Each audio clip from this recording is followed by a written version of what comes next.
the plaga, salta questo, ti vai così che oh my god! Muoio ex andiamo! What the hell?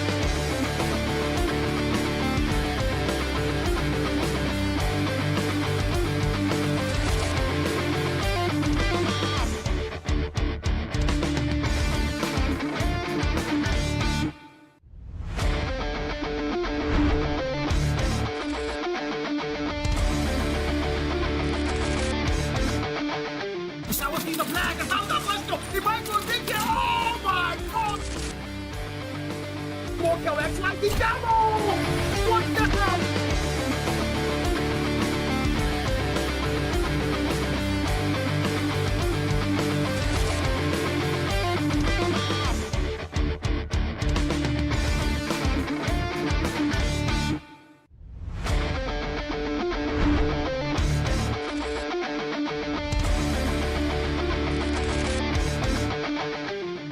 The plaga, salta questo, ti vai così che oh my god!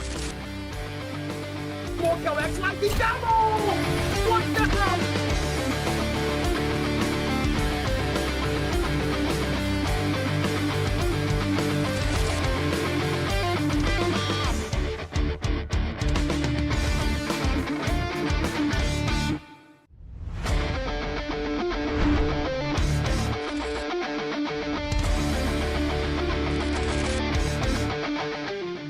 The plaga, salta questo, ti vai così che oh my god! Muoio ex andiamo! What the hell?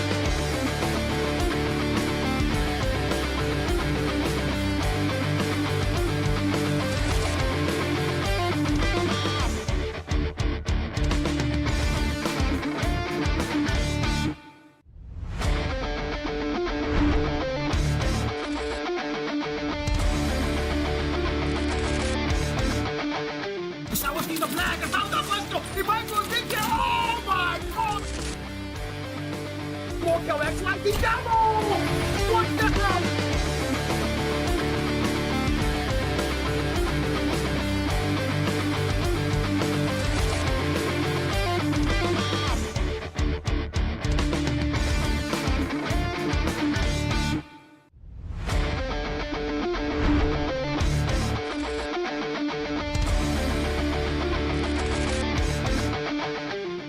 The plaga, salta questo, ti vai così che oh my god! Muoio ex andiamo! What the hell?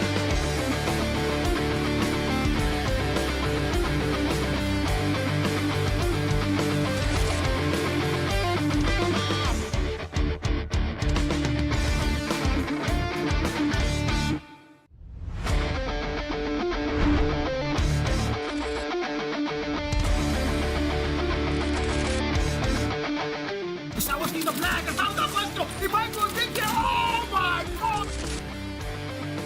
Muoio ex andiamo! What the hell?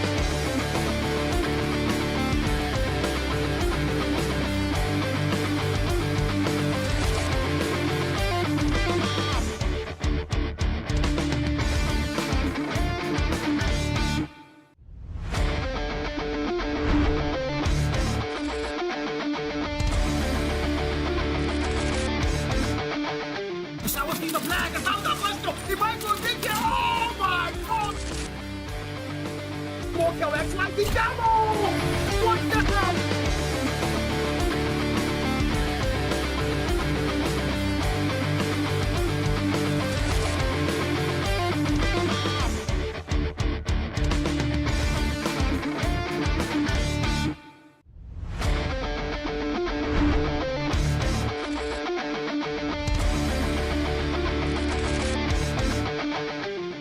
The plaga, salta questo, ti vai così che oh my god! Muoio ex andiamo! What the hell?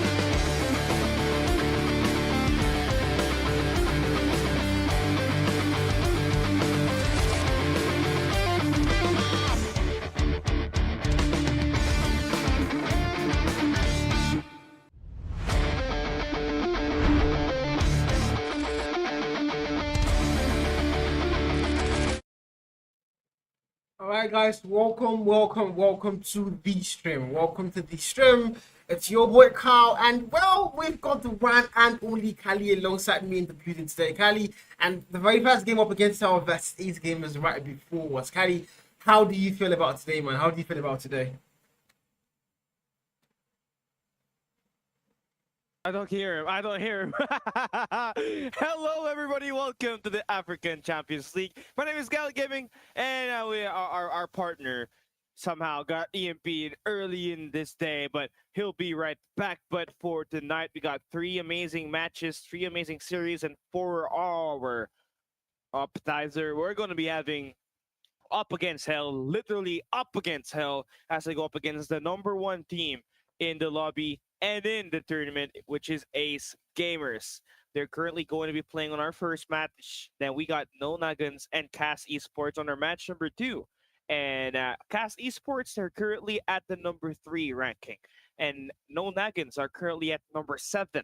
So should they get that big win right there, they are still going to be maintaining their top 3 ranking to end the week. But on the other side of the map, right, we got Deadly Crows stuck at #9, and they're going up against Execute, who is currently #10. So that right there, they're pretty up and down in the standing. So they'll be pretty close up against each other. So looking at our league table now, you can see that Ace Gamer is currently at #1, and they are very up there. So I guess, yeah, it's gonna be a game back against the wall for the other side. Now, yes, we do hear you, man.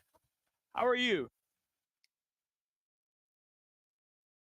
I was a bit scared that you guys could not hear me, but yeah, I'm back. And again, well, it's the map and modes, the picks here, up against our versus Ace Gamers, and I've seen your little analysis there. I think I've been enjoying it so far. Well, Ace Gamers are currently topping the table now, going into this particular match day, and against the UAH team that have not really been able to, find their footing in the event yet, this is going to be, if you ask me, maybe a one-sided battle. I think I'm saying that based on what I've seen so far, Kali. How do you feel about the line, the fixture for this today? Yeah, I could not hear you properly well there. I'm so sorry. I feel like you're far from your mind. But yeah, we're talking about the league table, and I was saying a couple of bits there. And yeah, I mean, looking into this, right? We need to have all the teams play at their best, and only the top 2 get to the grand finals. And we are just about to start our first game of the day. It is going to be an amazing night to have Ace Gamer play on our first match, and they'll be playing on Summit up against Hell. And well, after that, we're going to be hopping into a firing range search and destroy. Which we have been saying for quite a lot since yesterday. I believe this will be our 3rd firing range map of the week. And to end this series, we'll be having Arsenal Control. We will not let you guys wait any longer. We're hopping into the game. Summit Hardpoint. We are just about to start it with Ace Gamers starting on the blue side. And this is the first time I've seen this team play. I've heard rumors. I saw Cass, I saw Legion play, and they're up there. And this team, they're currently up top. So it speaks a lot on the Empress that they are going to be applicating into this game. And man, are you back? Yes, I am. I am back. I'm here, Kali. Hello. I am back. And well, it's looking like it's gonna be a quick start for Ace Gamers in the lead here. They're gonna get that P1 fully locked in. The gunfights are also working in their favor, and up against Hell right now, struggling to get that hill time. And Rin with the shotgun, that's not a gun choice I do see from and the African scene a lot. But I see Rin now holding that KRM. It's not really gonna do a lot of work for him as they're going back and forth in that P1. The lead is still locked firmly in for Ace Gamers as they are going to have to get P2, and now they lose crap time for that P1. It's nice that you were able to bring that one up, right? The KRM is usually not a weapon that other regions try to prepare. I mean, you can talk about China and Garena using that KRM as a massacre machine when it comes to playing other regions when they play this Summit map, but we have not seen some of these other regions play it. So Ruin being able to bring that in this game means they want to play a little bit more faster in terms of the pacing in the map, and so far He's off to a slow start, still having only 2 eliminations, so pretty ineffective, but you know, he'll get there. Yeah, he'll get there. He has to go and get there. He has to make sure he gets there. But right now, the contest on that P2 is going to come in, and the Predator comes through for 7k extend, only on the 9k mark, and A's are going to get the P2 locked in their favor. They've also got that favorable spawn, so UAH are going to need to break that spawn at the same time, break that hill. Muji now so far, it's kill mark, but get one more through that heady. Players now storm that hill, finds one more elimination, confirms that kill, and now he's just showing the players down through that smoke, and Muji holding the bot down. Trey comes in, tries to clear that hill, not really gonna happen. Logan as well comes into play, and Ace Gamers are going to get majority of that P2 as now they go into P3. Yeah, there's just so much dominance that you're seeing from Muji on the kill feed. He's got 2 eliminations with the Purifier and 3 through the smoke on that P2. Basically, the reason why they're able to hold the last 10 seconds, last 15, you call it, on that P2 hardpoint. We're moving on to new hardpoint, is about to pop wide open. You do have a solid defense inside of the point. Well, there is going to be an equalizer invested. Oh boy, cheese grater. Oh, that's gonna be quick clean, and we are seeing up against hell right back at the right side to spawn. We're not a good place to spawn in. When you're playing this hardpoint, you need to get that P3 spawn locked in if you want to be able to get a handy hill time. But right now, Ace Gamers are going to get that hill locked in. Logan, imperfect on the outside point, not going to get that kill. Finn Murray finds him. Trey now for that break through that main door. They need to break it, but the War Machine's there for the counter. Ring! Flex out to, sends the players all the way back to their spawn, and they still have the scrap time and the hill time locked in. But now they also need to go next on that mini map. Every single player from up against them already on P4, but again, it's not about rotating fast. Can you win the gunfight on that next hill? That's how you properly play P3, by the way. For those operators invested to hold down the attack that was coming from the front from UAH. But this time they're the ones early on rotation, and they got their own operators to back them up. But they're going to be set down back for a little bit, as there will be an EMP system activated just to stop this systems from disrupting all of the attacks. But Ace Gamers now about to push inside of the point, up against hell, are surviving the fight so far with the help of the operators. And 7 Ken with an equalizer inside, he's going to be deadly, and Ace Gamers are going to try to bust the door down wide open, but they've all been cut down. So pretty scrappy inside of the point. It's still 50-50. Dean from Ace Gamers is going to be inside, but he falls in the hands of Prey. And this is a nice bounce back that you're asking for if you're up against hell after losing that P3. I mean, and now they are going to get the scrap time for P4. It's not really going to do a lot for them. Ace Gamers are going to cross the 100 point mark first, and now they are going to send forces all the way back to P1. It's looking good for Ace up against Hell. They are legit once again up against Hell, but they need to find a way back here. P1 is going to be the answer they are looking for, as both teams already sending players and sending numbers onto that hill. Top control, 7k takes out one. Imperfect now for that trade comes in, and Ace Gamers are going to get that hill locked in. Logan finds a couple kills on the hill, and back in Fortress literally, but again, Ace Gamers are going to come on top of every single gunfight. Every single one. Yeah, he's gonna have to make sure you got a great team fight coming through, because Ace Gamers, they've been winning all of these gunfights. Nobody has a single legit kill here so far from their side.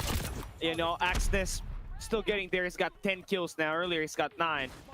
So the team currently doing a great job, able to stack inside of the point, while Ace Gamers are so far away, just playing for the perimeter and secure these power positions, which is going to be a bit problematic now, because Ruin has finally made some plays. 3 kills in a row to make the break inside of the point all on his own, and up against Hell are going to be sent back down to the spawn. They're going to need to require Trey to stay alive inside of the point, but he falls. But enough time for him to actually buy some team reinforcements inside of the hill, but all of that goes to waste. The hardpoint expires, we're moving on to new. Well, back to P2 once again. Rotations are going to be in favor of up against Hell. 2 players in that hill trying to hold it down. The Vortex is gone now and led by Trey. Waiting for the players to make that move towards him, but nobody does. Imperfect as well. The Vortex is gone. It's going to get shot down by Trey, and that's going to be a very nice counter. Now the Claw invested by Newsy tries to break that hill over, but takes down 2. C3 confirms the kill, and he's going to clear that hill just like that. And once again, Ace Game is sending bodies through. The Claw still there, takes out 4, and now the Predator confirms that 1 kill, but he's also going to get shot down there. Oh wow, oh boy, this is just that was huge coming through from up against Hell. Those shots were firing and it was hitting Ace Gamers, but they're doing something even better here, right? They're contesting inside of the point. Trey is doing a great job trying to exchange hands inside of the hill, but he's gonna fall down. They're giving away the last 10 seconds of this hill, but they do have the early rotation on the next, so some changes that we're seeing, some adjustments coming through mid-round. This is definitely going to help you win this game. Now, Finn Mary and his crew, they need to hold this down in the first 10 seconds, and it's just going to be Newsy who finds the triple on the feed. That is going to stop the push coming through the front. Well, the P5 investor will actually now through that door, confirms that first kill, does not get through. One machine for Rune, and now to break it, takes out 2 players, but the back and forth threats are going to be there. 3-5 for Muji now, Spawn still there for up against Hell. Muji waiting for them to make that move for the Hell, confirms that first kill. He might go and get a whole lot more, make that 2. Once again, Ace Gamers are going to break it, and they are going to dominate it, not for too long. 7k equalizer, investor, Sparrow shuts them down, and now Din confirms that Hell for them. Once again, P2, P3 actually locked in, and you're going to really see up against Hell trying to go for that next hill, and that's going to be a lot of scrap time they are willing to drop just to go and get that B4 spawns. That just hurts UAH. If you're a UAH fan and if you're the player, you took so much time rotating on that P3, but you just could not hold on to the point. The gunfights were just too overwhelming coming through from Ace Gamers. Now they're going to be coming late on this rotation. UAH are going to be up defending. On this first 15 seconds, they need to secure and maintain these spawns. As Ace Gamers try to secure the flip of spawns, they will now try to surround the players inside of the point. So now, if you're UAH, you took all this time rotating and you are getting outwilled inside of the hill. I mean, they got there first, they had the spawns, they had the hill, but not a single second in that hill. As Ace Gamers are just going to break it as easily as it comes, and now Finn Murray to that snow, confirms that first kill. Din able to get that hit on the man, shuts him down. Logan coming in for that compare and contest now. 30 kill mark for the man, sees that first kill, and Ace Gamers above the 200 point mark, a little more wow, and they might just go and get that victory, but it's not going to be possible on P4. They need to go back. P1 up against Star are still fighting, but the lead is firmly locked in now for the #1 team, so you find the ACL. You're being asked to play perfect from here on out if you're up against Hell. Ace Gamers are just 20 points away from winning this exactly. You got a nice transition all the way to P1, but Ace Gamers, they're been able to break all of this, you know, strategies inside of the point and the parameters around it. And Ruin has been a big part of that with 36 kills, and now it is time for them to strike here, man. Not looking good. Using now with the claw, takes out 2 players up top, and now the Voltage shuts him down actually. Back and forth jet on that P1. Contest still here. 30 more seconds and counting on that hill. The contest up against Hell. They are not letting it go. The that mission investor, Finn Murray, sees that first kill. Newsy takes it. But now they need to hold it down. Rune, War Machine finds the 1 kill, but he's also going to get treated there. Contest not coming through. Ace Gamers, they've not been able to step on that hill. Equalizer goes down. It's not going to be able to use that Logan. And Muji now, 30 kill mark. Now to break that hill. Up against them, holding it down. Rune with the shotgun. 7k finds him, 7k does go down, and again Ace are gonna break it, but scrap time a little too small. They need to now send all their bodies for that P2. And now it's all about rotation, man. You're just gonna have to go. UAH are so far away from it. Hardpoint opens and it's Ace Gamer inside. They can end this on this P2. They got their operators to back them up. Pure fire for Muji. Burns down Trey. Sparrow in the point. Dean does get taken down, but you see UAH, they gotta have to will it through. They got all of their members into the point. Accident is gonna have the purifier in his hands, and they're gonna be holding it for now. But they're hanging on that door. Ace Gamer only needs 1 more point, and it's Access who stays alive and wins it. And saves it with the help of the purifier. They got the equalizer to back them up, but Logan just too good. He helps get the kills inside of the point, but it's far from over. UAH, they are contesting every single point that matters on this P2. Oh my god, this is 210 up against Hell. They're not letting that 1 second come through. They're fighting and fighting. They're staying alive. Trey, 6 out players, and now the contest wins. The double currently behind, contact. heading into the P3 rotation. Ruin, they're gonna have a couple of their members coming through the front here now. And hey, UAH, they are outnumbered. Imperfect gets the last 2 kills, and Ace Gamers, the #1 team in this region, gets it done. 250 to 203, and that win heavily influenced by the operator usage in that P3 hardpoint. Ace Gamers took so much of the rotation in there that allowed them to get a lot of the lead in most of these rotations that we got in here. And looking into this right now, it is pretty much Dean who had the Spiral and also doing God's work inside of the point. 2 minutes and 9 seconds on the time and 196 impact. He was really out there slaying as well as soaking up that point like the super soaker. And we talked about Ruben having a slow start as well, man, but he ended up with 44 kills. That was huge. He was using a KRM all throughout, and up against Hell had no answer for him. Man, if you can hear me, I'm not sure you can. I think you can now. But yeah, I've just got to say, really there with the KRM, 41 kills. Okay, there we go. I feel like we're gonna have to get it through though. Still, for UAH, the only thing that really lacked for them here was that they were giving away 10 seconds, 15 seconds just to settle down for the next hill. You saw it on the second hill rotation. They were kind of neglecting P2 just for them to have their early setup onto P3, which was crucial, but they could not really maintain it because of the lack of operating skills that they had on the P3. They usually cycle it on P4, which is kind of unfortunate for them because that could have helped them get a little bit closer into winning this entire thing. But pressure's up for them. They got it through. All of the members, they were doing time inside of the hill. They just kind of flack the contest on the scrap time that allowed Ace Gamers to get at least 47-point lead on this map #1. And I like that, for Ace Gamers, they're really trying to make the pace faster here. I mean, Ruin with that shotgun, and that was the first time I was able to see a player actually rocket from the hardpoint matches that I've casted here so far for the Africa Champions League. And hey, pretty delighted to see that they're able to, replicate what the other regions could do and do it at the high level, man. Can you hear me now? Tell me you can. Yeah, I can hear you now, bro. Perfect. Loud and clear. Perfect, loud and clear.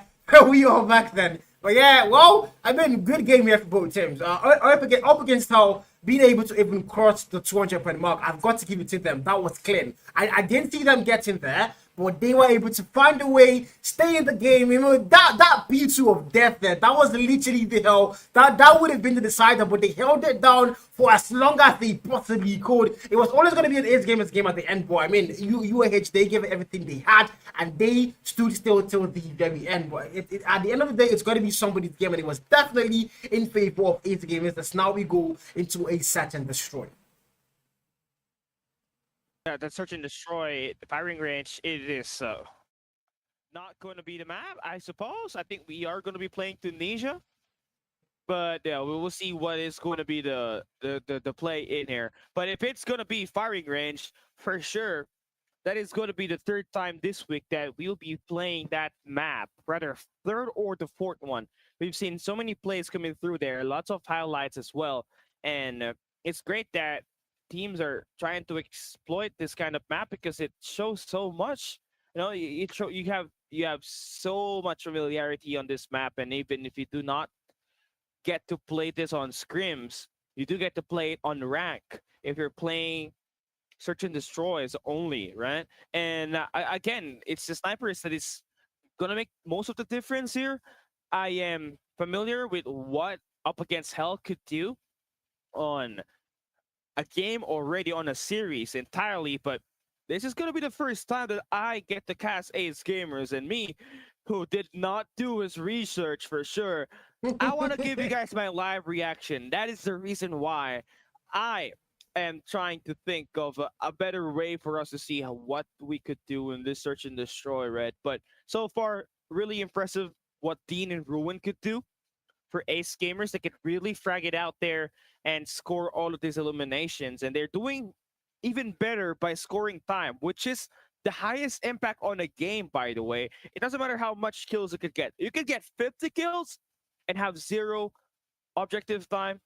That is the absolute worst, right? I do not want, if I am the coach, I will not have that guy on my team, because I want everybody to be doing time inside of the hill, not in jail, in the hills. In That the hell. you get to have more scrappy gunfights, and obviously not allowing your opponent to score easy points that eventually pays out dividend at the end of the game. And we can talk about it right now before we start the search and destroy firing range. UAH, the only reason they lost, I believe it, is because of the early rotations that they were doing that did not pay out. They were giving 10 seconds, 15 seconds on P2 and as well as on P3, just to make sure that they got the early rotation on the next, which is a good idea. They had the adjustments that they wanted, but they just could not have the opportunity to execute. So it brings out to the point. You need to have someone play inside of the existing hill before you move into the new rotation, so that you get to have 2 things at the same time, which is going to be hard to pull off. But the player trying to contest the old hill doesn't even have to try to eco chill that thing. He just has to hide by your team at least 1 to 5 seconds of a contest, so that there will be no easy points that could be attained by your opponent. So that's the story of that map 1. Ace Gamer played that beautifully, especially on that P3 with their operators. Now it's time for us to see what we could provide them. It's time to see what they could provide on the search and destroy that we will be seeing. It is going to be the firing range, search and destroy. Again, a map made of paper mache. Lots of wallbang spots from the B and the A side, and you could even get a lovely shot through the wall into the wood house. So just get your comms down. You do most of the dirty work for your squad by pre-firing everything. Yep, that should guarantee you an early 4v5 situation. But that's all going to start now as we enter this lobby, right? Now, Ace Gamers, if you take a look at the standings, they are currently undefeated in the series. They've only dropped 1 map. So they're currently 11 wins and only 1 loss. And almost a perfect way to dominate this series. After all, you want to get the top 1 and the top 2 spot for you to qualify to the grand finals and earn yourself the whopping prize full of $4,000 on the line here on this tournament. Now we get to enter the search and destroy. Up against Hell needs to win this map just to tie up the series and try to win this entire thing. Now, we'll be seeing Up Against Hell start on the defensive side. Their snipers are going to be crucial in trying to dismantle the pushes that will be served here by Ace Gamers, especially on this round number 1. Smokes are going to be deployed. Logan is going to be coming through the middle, and Trey is there for the shutdown. So first bloods are going to be evenly exchanged. But you can see the bomb being pushed all the way to the A site, and Ace Gamers are going to pressure Up Against Hell to play for a retake. They're trying to play for the mid-map by taking away this trailer patrol. And wow, shots fired there by Trey. Lovely kill there to take down Dean. And Up Against Hell has got the numbers advantage. 34 seconds for them to make this rotation. They got Newsy around to Woodhouse while Trey is trying to search that mid-map. Now they know that someone's inside of the trailer with Newsy falling down. Trey switches up to the Type 19 and Muji falls down. 19 seconds now for Ruin to clutch this. He's got the sniper. Tundra gonna have to do the God's work here. That bomb is ticking. He takes Trey down. One more lovely pick, and Denzel gets his head deleted. Wow. What an opening round that we just witnessed on his search and destroy. That is Ruin with 3 eliminations. I am lost for words. That is just prime bomb plant location for you to utilize that green car to your advantage. And they're doing the same thing. at the start of this A site, but Logan gets picked off of middle. Seems like his smoke grenade does run out, and up against Hell are gaining grounds towards the enemy spawn. Finn Mary, this is gonna be huge. That's a triple stack inside of the trailer that he pushed into, and he's gonna fall. But at least they still do have numbers advantage. Again, they gotta have to take care of their lives here. They gotta have the challenge as twos, not by ones, because Ace Gamers has got a prime location on the trailer side. Now, signs of attacks happening in the backside. Newsy from UAH trying to take down Ruin, and he does manage to clear off the long A, and up against Hell will be managing to tie up this round. 1-1 now on this game. 1-1.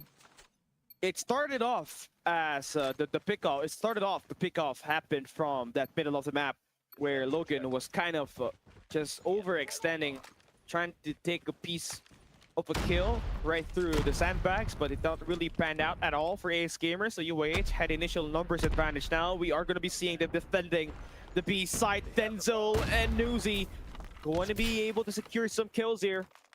Denzel's going to have to back away all the way to the tires as his teammates makes their rotation. Ace Gamers are currently back against the wall as they're facing a 2v3 situation. They still got Muji trying to have that sniper. Look around the map, maybe spot a couple of more players trying to make the rotation. Logan does get the cut off onto Trey. Muji switches up to a Type 19, and Finn Mary able to delete him with a USS-9. Logan on a 1v2. Oh, Ken falls down. Logan, does he slay it out? 1 minute and 8 seconds for him to play around the map. And there we go, the spray down! Logan up against Finn Mary, and Logan wins the 1v1. Huge shots right there. And man, talk about a lot of down to the wire moments here. That's how you know this series is very close. Up against Hill are swinging, and they're winning some of these rounds. Defense needs to be a lot stronger on B. Seems like A's are gonna be intent at making sure the Rapture is clearly felt on this B side. UAH are now down to their last 2 players in the first 30 seconds. That does not look good whatsoever. The worst thing about this is that Ace Gamers, they got their players having sights around jungles, and they already take down the Finn Mary. It all leads down to 7 Ken, who is going to be playing a 1v4 situation. Oh, deletes Dean. Also Rowan. Oh, what? Oh, what? Yeah, almost a 1v3 there for him, but close. But no cigar right there, man. Hello, Kelly. It's 3-1, and the lead is locked in for Ace Gamers as we make our way now into round 5. And so far, so good up against now. This has not been the rosy start they actually dreamed up for sure, but they can still find a way. It's such a destroy. It's still a very long road. Logan overextends and takes out 2 players, and that was an easy one for them. And numbers are going to be lost now to up against now. Denzel with that sniper picked up. Troy as well, close by with a Type 19, not a mythic, mind you. 2v4. Denzel takes out 1. Oh boy, UAH, this is a tough retake. You don't got basically mid map control. All you gotta do is bust it wide open through the front, right through barrels. And Dina's got full eyes on that. Now they're gonna make the push inside. Haha, Trey survives the first attack, but Muji there for the trade. And I love how this happened, right? The way it started, Ace Gamer, they pushed through the middle of the map with the help of a smoke, and they completely removed the players on the defensive end. I mean, from what I've seen so far, it looks like Ace are just the faster team. They play such and destroy like a hardpoint move. The way they attack it, it's so fast and so furious. And just like that, numbers are going to be dropped on both sides now. 7K with that sniper. Does take out 1 more kill now with the 1v3, and Muji left to get that clutch. Sniper picked up, sees that first player, the hopping, but still confirms the kill. 1v2. And now the players inside the house, you might see them. 7K still sniping, Finn very close by. Muji Sees the push come through. There's no one he said. Finmary sees him fast, confirms it, and 2-4 all the way now to a round 7. A much needed round win there for the squad of Up Against Hell. You're basically fighting against the scoreboard. You give away a 1-5 split before you switch aside. It's pretty much hard for you to bounce back up. So now you give yourself at least a safety cushion. You got a 2-round lead. Just gotta have to win the next 2 rounds straight just to make sure this game gets pretty close. But Muji already with the shots through the wall and imperfect right at the angle to take down 7ken. That gives it a +2 in the numbers in favor for Ace. Newsy close by. Newsy knows there might be a player beside him. Does not watch his corners properly. And he's going to get shot down there. 2 more players. 2v4. Finmary and Denzel left to get that clutch now. Finmary, 6-kill mark. Denzel finds one with that sniper. Finmary, this is Muji. Does not come into that gunfight. Logan sees him flash. Denzel now left to clutch a 1v3. Has to be a masterclass. Sniper. The Tundra for the man. The plant. Bomb is picked up, but Rune says no. Shuts him down. 2-5. Ace gamers are going to further extend their lead. It's compounding now. The way UAH is trying to respond with the pacing that Ace is just trying to provide on this map. It's not how you want to play it. You don't want to play fast up against a fast team. You gotta have to keep it slow. You don't gotta have to be faster than the fire itself. They're trying to stack it one more time and they're being punished for it. Muji takes down Newsy. That's the first blood. Lives are being lost and you're kind of caught into a sandwich here. If one player from Ace decides to wrap around jungles, you are cooked. But they're holding their own. They're holding their own. That's nice. So far, you got one player defending around the back. That is going to be Denzel with the sniper. You're trying to deal with the players right at the back of the firing range, but it's not working so good so far. But 7ken does make the opening. Now it's a 2v3. It's doable. You can swing that bomb over towards the A side. In 2v3, it's doable for sure, but they need to get that plant ASAP. A small ring with the nades there being thrown. Well, she's not going to find any information for the team here. 7K and Denzel, they are in a quite tight spot, but Denzel, sniper there, nasty quickie, confirms that one. Rune, close by. Rune might see Denzel. Denzel sees him with the pistol first. And that was clean. Dean now 1v2. Left to get that clutch. Sees the player with the bomb plan. Does not let it go. And oh, Dean! What a clutch! What an actual clutch, Cali! What the hell is the name of clutches? No freaking way! That's gonna be the best round ever! You saw Denzel try to make the opening breaks for them. Oh, Ruin with the 2Ps on this round. Hold on. Let us catch our breath for a second. Ace Gamer for the clutch there. Dean. Honestly, that was his 2nd and 3rd kill. And that gives him game point now. On the search and destroy. You want to take this mid-map by getting this trailer control. They got 3 players in there. And UAH. Yep.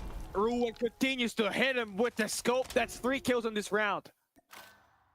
3 kills, Kali. 3 kills for Ruin. The man is ruining people's days. That's one thing for sure. The man is legit ruining people's days. And now 7K on the 6-kill mark. Trying to get that kill through that door. There's not going to be a single player there. Newsy with a Titan 910 does not watch his corners. He almost did, but he did not. And now Newsy goes down in 7K as well. And Ace Gamers are going to take the series by its horns. 2-0 as we go into control. Wow. Yeah, that is it, man. I mean, textbook offense and defense that Ace Gamers was able to provide on this rounds.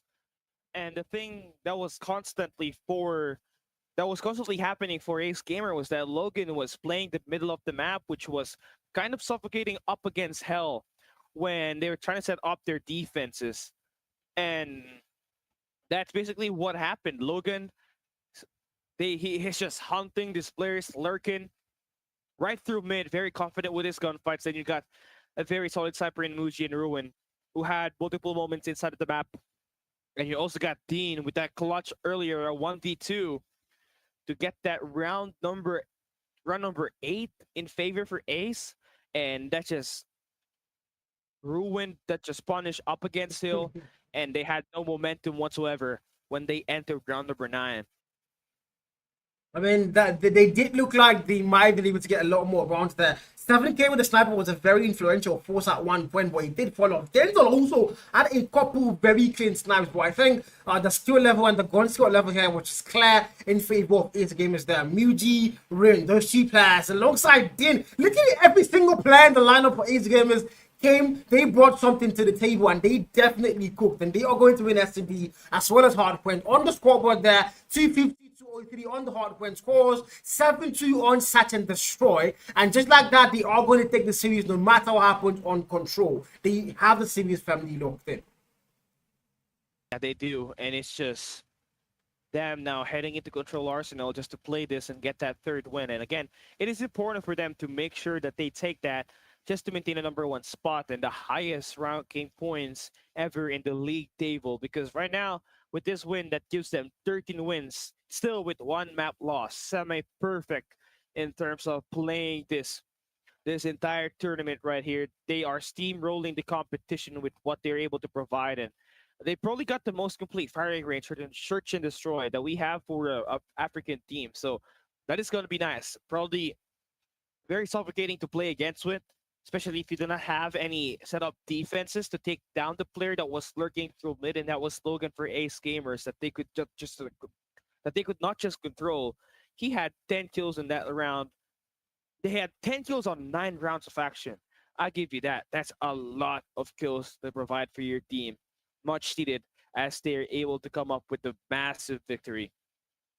So let me ask you, Caddy, what do you think about Control? I mean, so far it's looked a little bit one-sided in the S&D. The hardpoint was close. Ace Gamers had the better gun skill for sure, but UAH were able to hold their ground. They were able to stand foot and cross that 200-point mark. So that's a big plus for them. But going into Control now, this is, as Abu Dhabi always says, a mixture of Hardpoint and Set and Destroy, where it's a baby between those two modes. And it's really a mode where if you especially on a map like Arsenal, you need to make sure you're winning your gunfights. Lives are going to count. They are going to count. Gun skill, very important here. What do you think? Do you think UH are going to have a chance in the Control? Or this is a 3-0 series?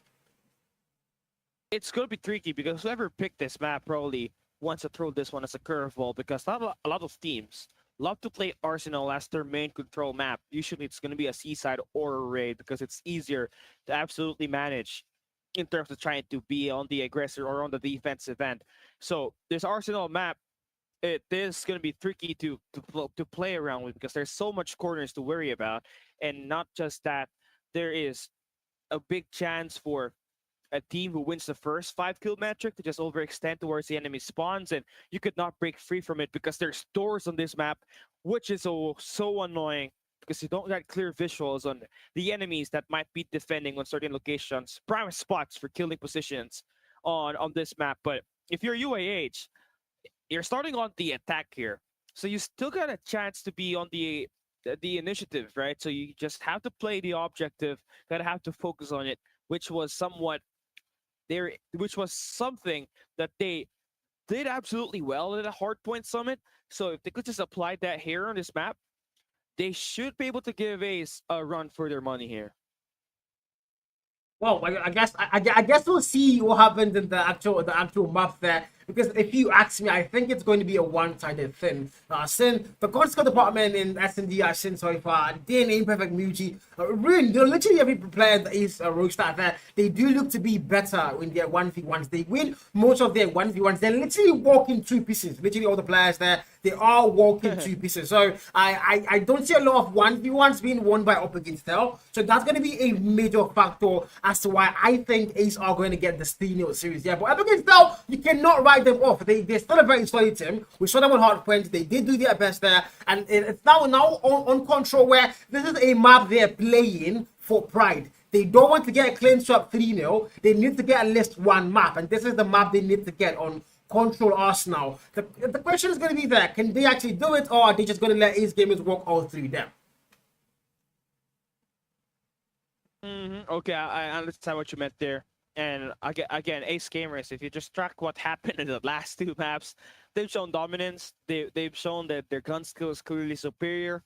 And there's a reason why they are #1 in this tournament, right? You got so many players that can pop out of nowhere and just be the better player overall and carry the load of offense that the team has. But if you're UAH, I mean, you feel pretty good about it, right? You just gotta make sure that you keep up, because once Ace Gamers gain their track, once they get themselves rolling with confidence, as we saw from that firing range, when they knew that they could kill, they smell blood in the water and they just continue to go blow after blow, leading to a 7-2 map scoreline on the firing range, search and destroy. So it's not just that though. I mean, you also gotta worry about the sniper here, which you're gonna allocate on the B side. So we saw Muji as well as Ruin be a hell of a player in there, and if they do not get dealt with, you're really gonna have a rough time if you're up against Hell. Yeah, I do agree with you on that one. The snipers are going to be a very key factor.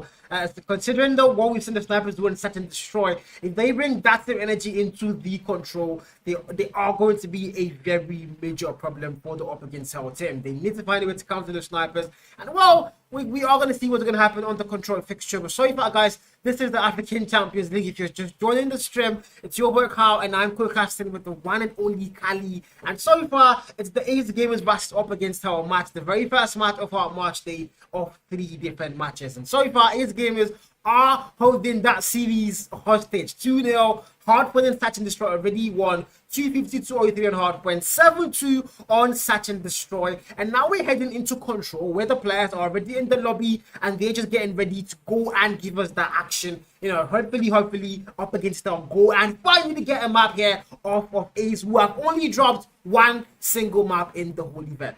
Only one. Yeah, that's crazy.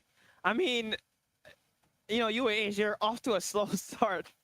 One of their players has not downloaded the maps. That's how oh God, I already know what's gonna happen here. Oh God. Okay, I hope not, because I want to see a We hope great not. fight. Yeah, we hope not, man. We hope not.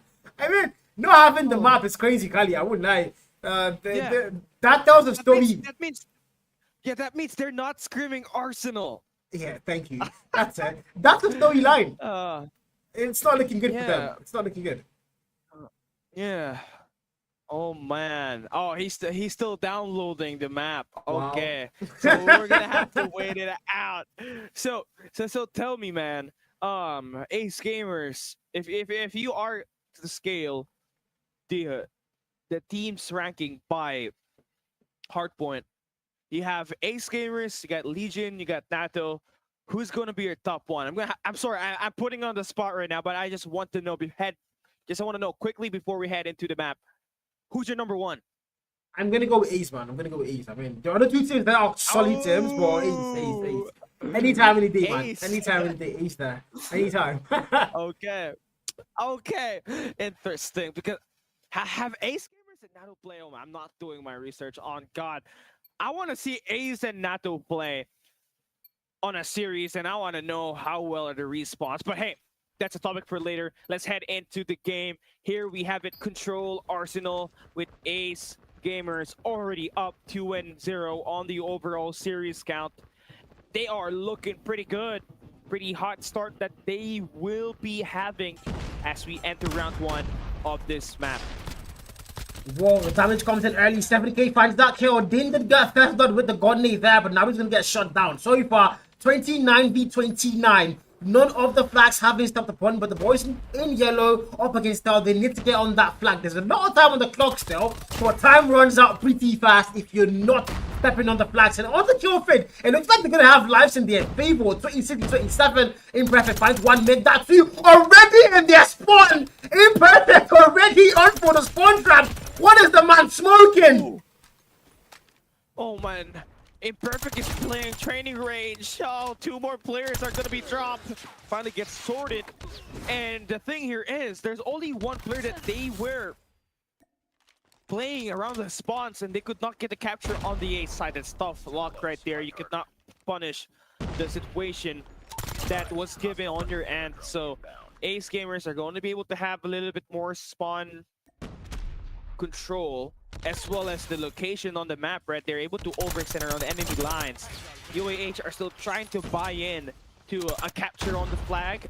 They only got 25 seconds to do so, and right now they're all over the place. I mean, it's looking favorable, good for the boys in blue here. Logan picks out a nasty 3-piece on the kill pin. And oh my god, Ace Gamers once again all going to a certain dominance in the gun skill department. A little too clear in Trey now with the Gotnade finds that one kill. But lives are draining really fast for the boys in yellow. Blue, Ruin, takes out to Finn Mary able to get that trade. There's no time on the clock. 3 more seconds and they're not going to get a single tick of progress at any single flank. Yeah, no chance, man. Every time we saw players just switches up, walking 2 pieces, walking 3 piss, chicken joy. Man, that is Ace Gamers for you on that defensive end. Now they're gonna switch it up. They're starting on the attack, and God knows what they're about to pull off. It could be a 5-man A hit, and UAH. It really matters what kind of opening they'll be able to provide here. It's a 2-2-1, only 2 players on mid, and now that has already opened things up for Ace to overextend around the map. It's Logan currently on a 5-piece in a row, and now UAH, they're getting gunned down one at a time, and the worst part about this is that they are right back at spawn, and Ace Gamers are slaying, they're trying in the kill department and also punishing up against Hell by playing time in the objective. Mind you, Kali, Trey was body shooting in this control. Trey has been body shooting literally the whole game. And I'm wondering, they've lost Hardpoint, they've lost S&D, they've lost the series, but Blood is still body shooting. He literally doesn't care. He just wants the fun of the game right now. Literally, Kali, literally. Yeah, I thought I was just seeing things. But it turns out Trey really was body shooting. Okay, I thought I was lagging on my end. This guy is for real. I talk about balls of steel. Hey, he's got one to back up, man. They're gonna have to work it through because Ace Gamer now will look to try to take the B-side hit. Interesting that they're trying to send out 2 players around the bottom side of the map through artilleries. Only 1 member actually gets out there unscathed, and that's Dean. Getting 2 eliminations. Pretty rough guy to face right now because he's got an annihilator to work around with if he does not get sorted out. But good thing that up against Finn Mary does get that takedown, and he's gonna get right back at the spawn. But Ace Gamers are quick on their feet. They want to get this push fast. They gotta have to check their corners though. That's Denzel making the plays. He does get eliminated, but Ace Gamers are really intent on getting a B-side capture a bit too fast for me, actually. That's now the lives are locked in for them still, but they've not been able to get to that B flag. UAH are holding it down better than they held the A flag, that's for sure.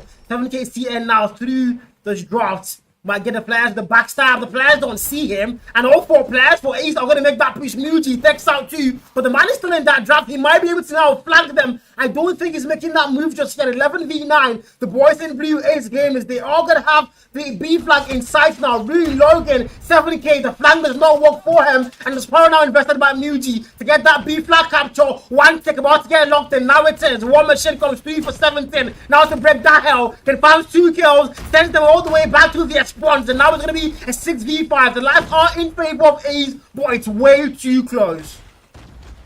Way too close. It's a search and destroy now. UAH got to take care of their lives, and Denzel is in a very prime spot. He can go for 2 kills here. Type 19 in his hands. It's great transfer. Oh, good for 3 eliminations. Now up against Hell are up in numbers, but Dean from the fence definitely sus. Makes it a doable situation for Ace to win it, but now it's all down to Ruin. With 4 seconds remaining, he has to go get the push done. He takes down 17. Oh! Take down Finn as well. Oh, God is good. God is good for Ruin. How? Honey, how? I am not sure. How? I need to ask the question over and over again. How did Rude win that 1v2? Up against our look like they had it locked in. How? And again, Ace Gamers are just going to show their class 2-0 on the road to 3 rounds here. They have 2 locked in now for the very final round. And they are going to be defending up against them on the A flag now. One thing about to get locked in. Up UH are going to hold this hill down. Ace Gamers are not sending a single player. Now Rune comes in for that contest. Confirms that 1 kill. And now they are going to break in. Stop the capture on A for 1 tick already made for up against Hell. Oh boy, Ruin, he is in the deep state, man. He is reaching flow. 15 kills, 4 in a row. Oh boy. He's going to be overextending. He's got a war machine on his back. And if he does find his way towards enemy spawns, this will not be looking good. This is a walking clip machine right here. Ruin with the Type 19 swinging. Oh, he's gonna fall down, but his teammates actually does come up with the spawn trap situation, but they all fall down. Great job by Up Against Hell to break out of it. They have their own player gonna try to earn his way up there. That's 7 Ken. On the left side of the map, he's got himself a spawn trap situation, but his teammate needs to get a kill for him to start it. And they legitimately have to get the kill, Carly, for sure. They have to get that kill for him to start the spawn trap, but nobody's going to get it. It's all blue on the kill field, so it's not really going to matter. 7K has to reroute and come back to where the action is, because no single Ace Gamers players have been dropped so far. It's a 19v10. Numbers are firmly locked in for them. Up against Tao. Time is going. Time is almost about to run out for them. They need to get those flat captures. There's 0 seconds on the clock. Game over. Ace Gamers 3-0. 3-0 on control. 3-0 on the series. Once again, not a single map drop. So much experience that they are able to provide here. And I tell you what, those kind of plays that Ruin got, you know, you have to watch so many VODs.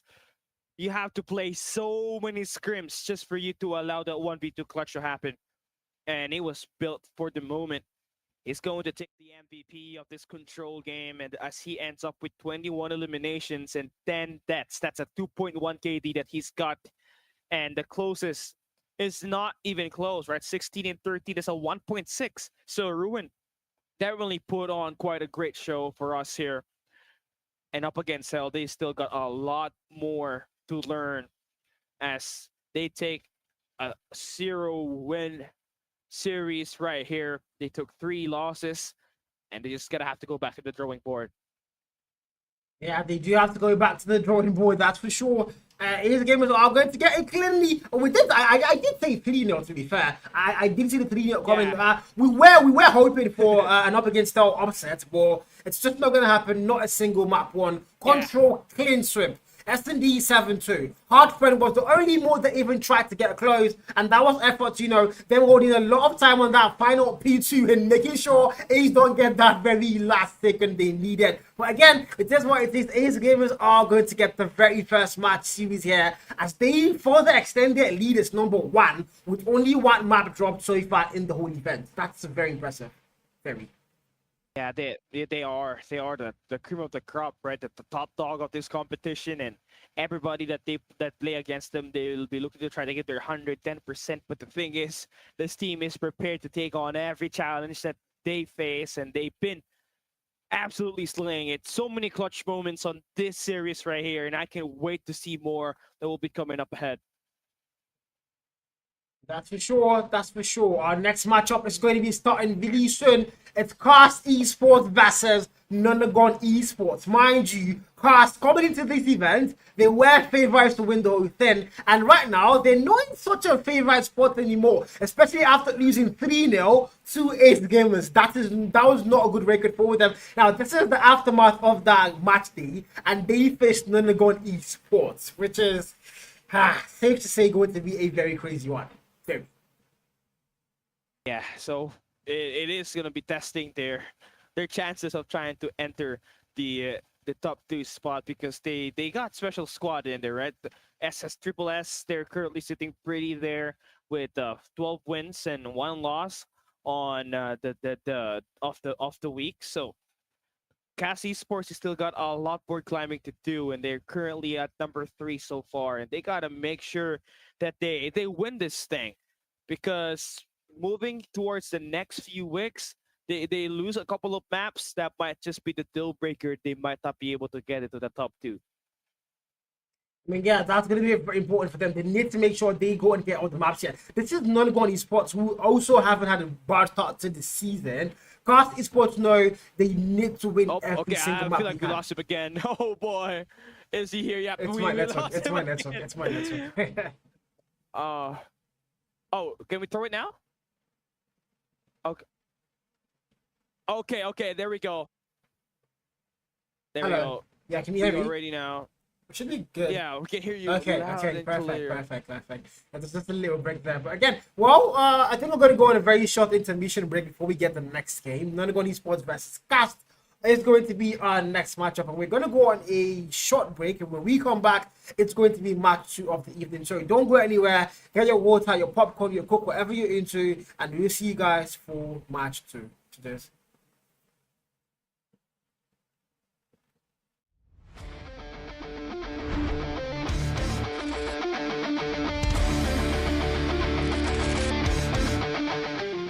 The flag is out of Westro. He might go dig it. Oh my god! Walker X like the devil! What the hell?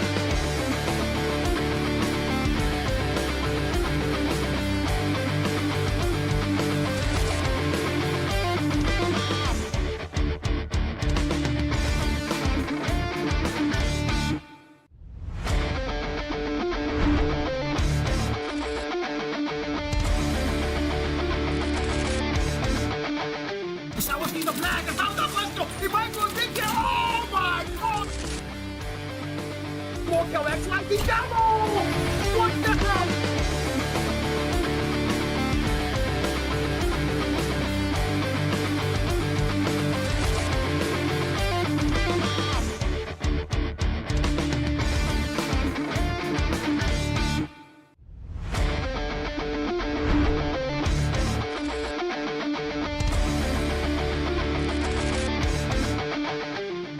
The flag is out of Westro. He might go dig it. Oh my god!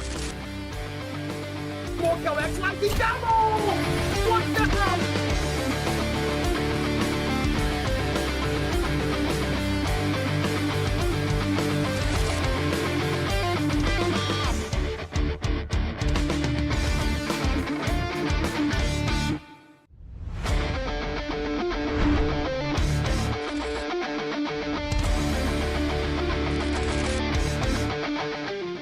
The flag is out of Westro. He might go dig it. Oh my god! Walker X like the devil! What the hell?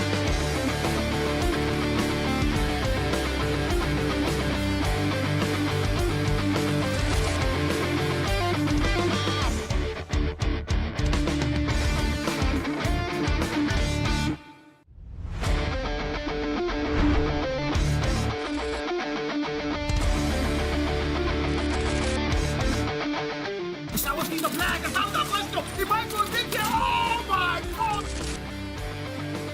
Walker X like the devil! What the hell?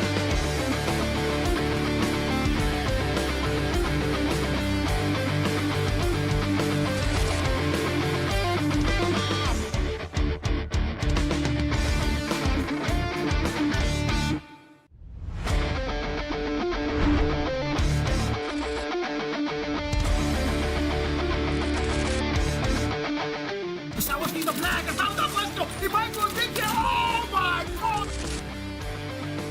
Walker X like the devil! What the hell?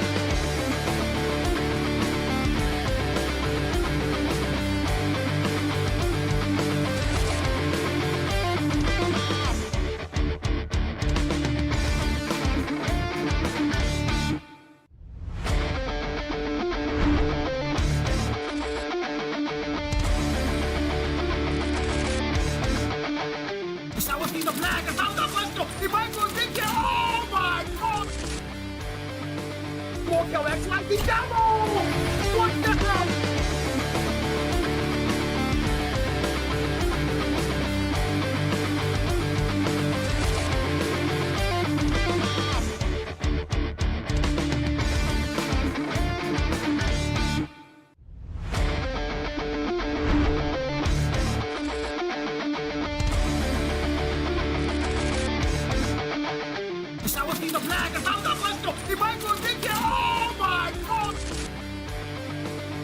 Walker X lightning double! What the hell?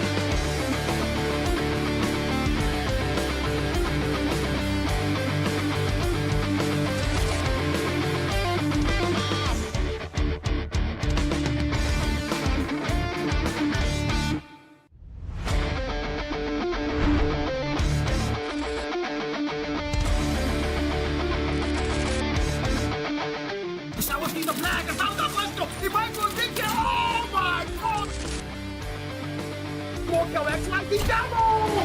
What the hell?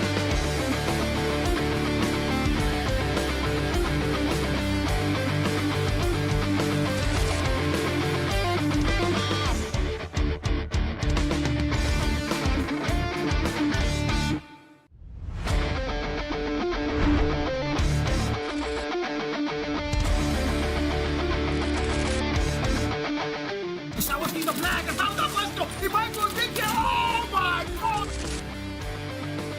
Walker X lightning double! What the hell?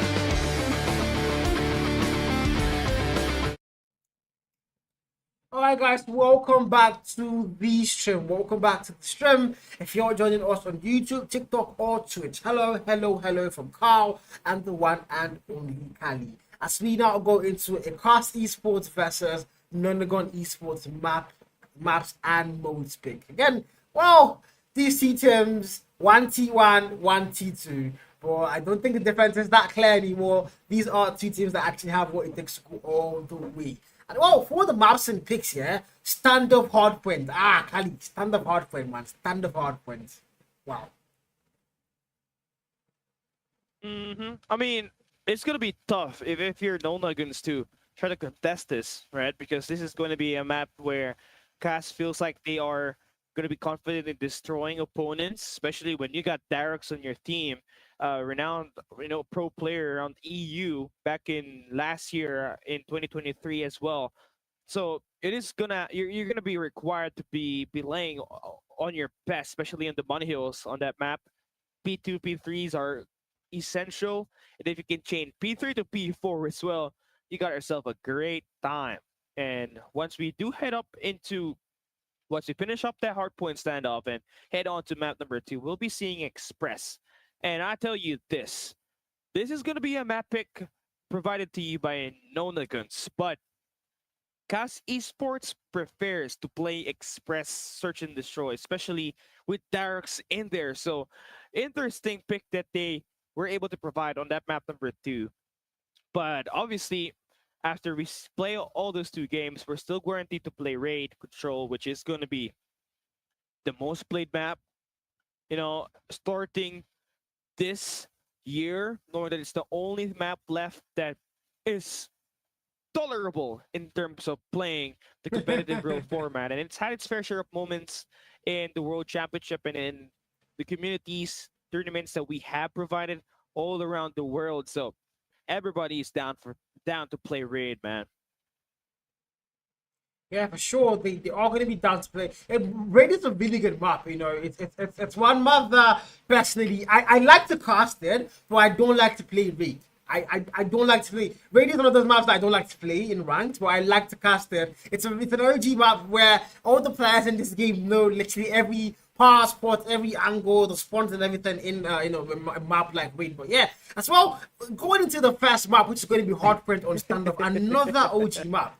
Another OG map here on Hardpoint standoff. And again, we've seen Cast be a little shaky on Hardpoint. They are a very good team. The names on that roster, they look too strong, too powerful, but they've been very shaky when it comes to Hardpoint. So if there's going to be a chance for Nanagon to get a map here, I think it's got to be the Hardpoint map.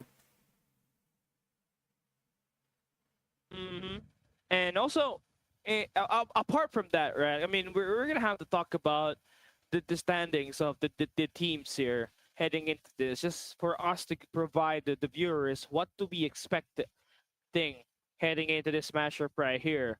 I mean, looking at Cast Esports, you mentioned it earlier before we took a break that they faced Ace Gamers at one of the weeks that we had, and they got swept. Shockingly, that allowed them to drop at the top 3 spot. And right now, what they've been trying to do is try to climb all the way back up to top two. And it is not going to be that easy. We've seen how no Nagins play. I've seen them play, and they can really swing. So if you really take them lightly, they're gonna be able to punish you for it. So it's all about great gameplays coming through now. If you're Cast Esports, gotta make sure, apart from the Darox, right, your players like Nundi or Storm should be able to provide a lot of ample attack, especially as you enter two respawn maps where you get to pick. And it starts at the hardpoint standoff. So you gotta have to make sure you lock it in, secure those maps, and try to earn your way back up to the top two.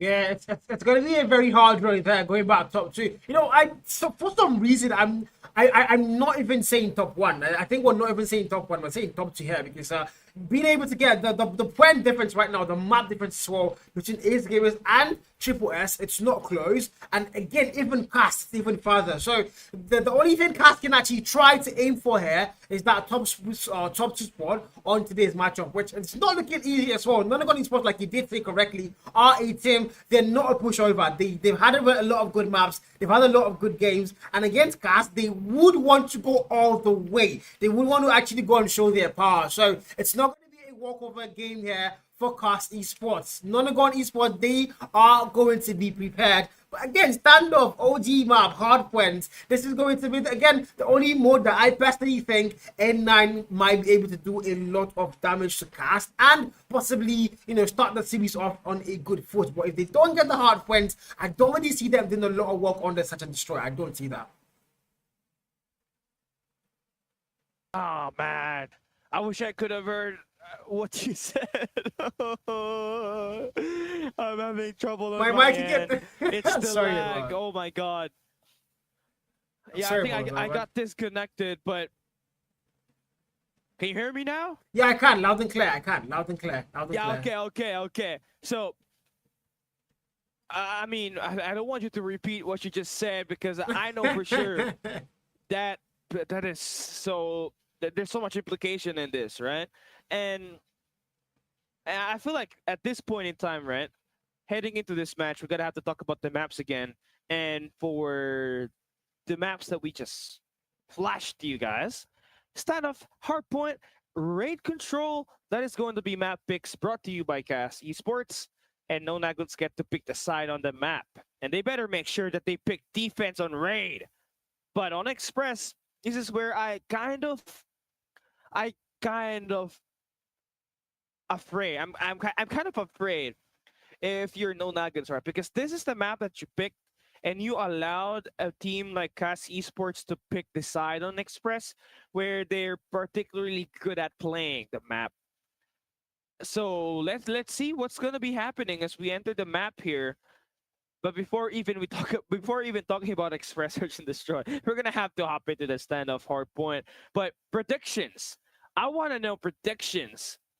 We already had our viewers get to vote here, and we had 33 votes 5 minutes ago, and Cast Esports has got 76% of the viewers thinking that they would be winning, and N9 having 24%. How do you feel about the votes here so far, man? Is it fair, or does N9 deserves to have more love?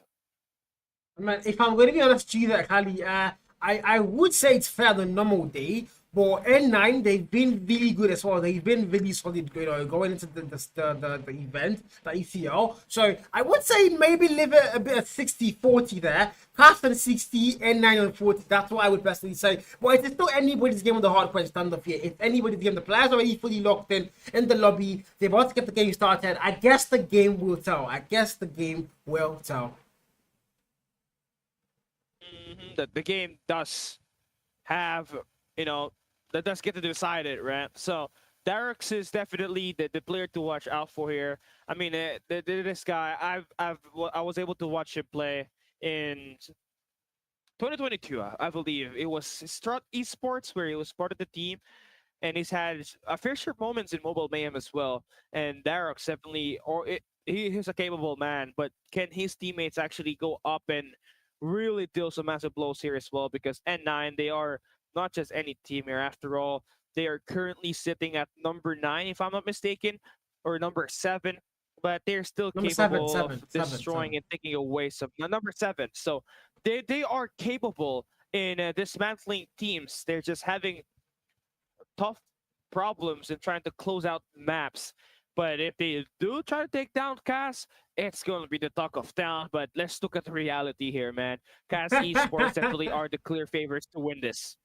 Well, I will have to agree with you on that one. Staying a bit more on the reality side, trying to not daydream a little too much, which is something I'm often fond of doing. I like to daydream. So, hopefully, let's just stay on reality here. Cars look like they are the stronger team going into the Hardpoint match. And now they finally are going to get loaded into that game screen. And I do see a lot of the comments Ole is saying, start the game, start the game. We are not in control of the lobby. The players, they have that power. All we do is cast it. Good. Yes. I mean, you guys, man.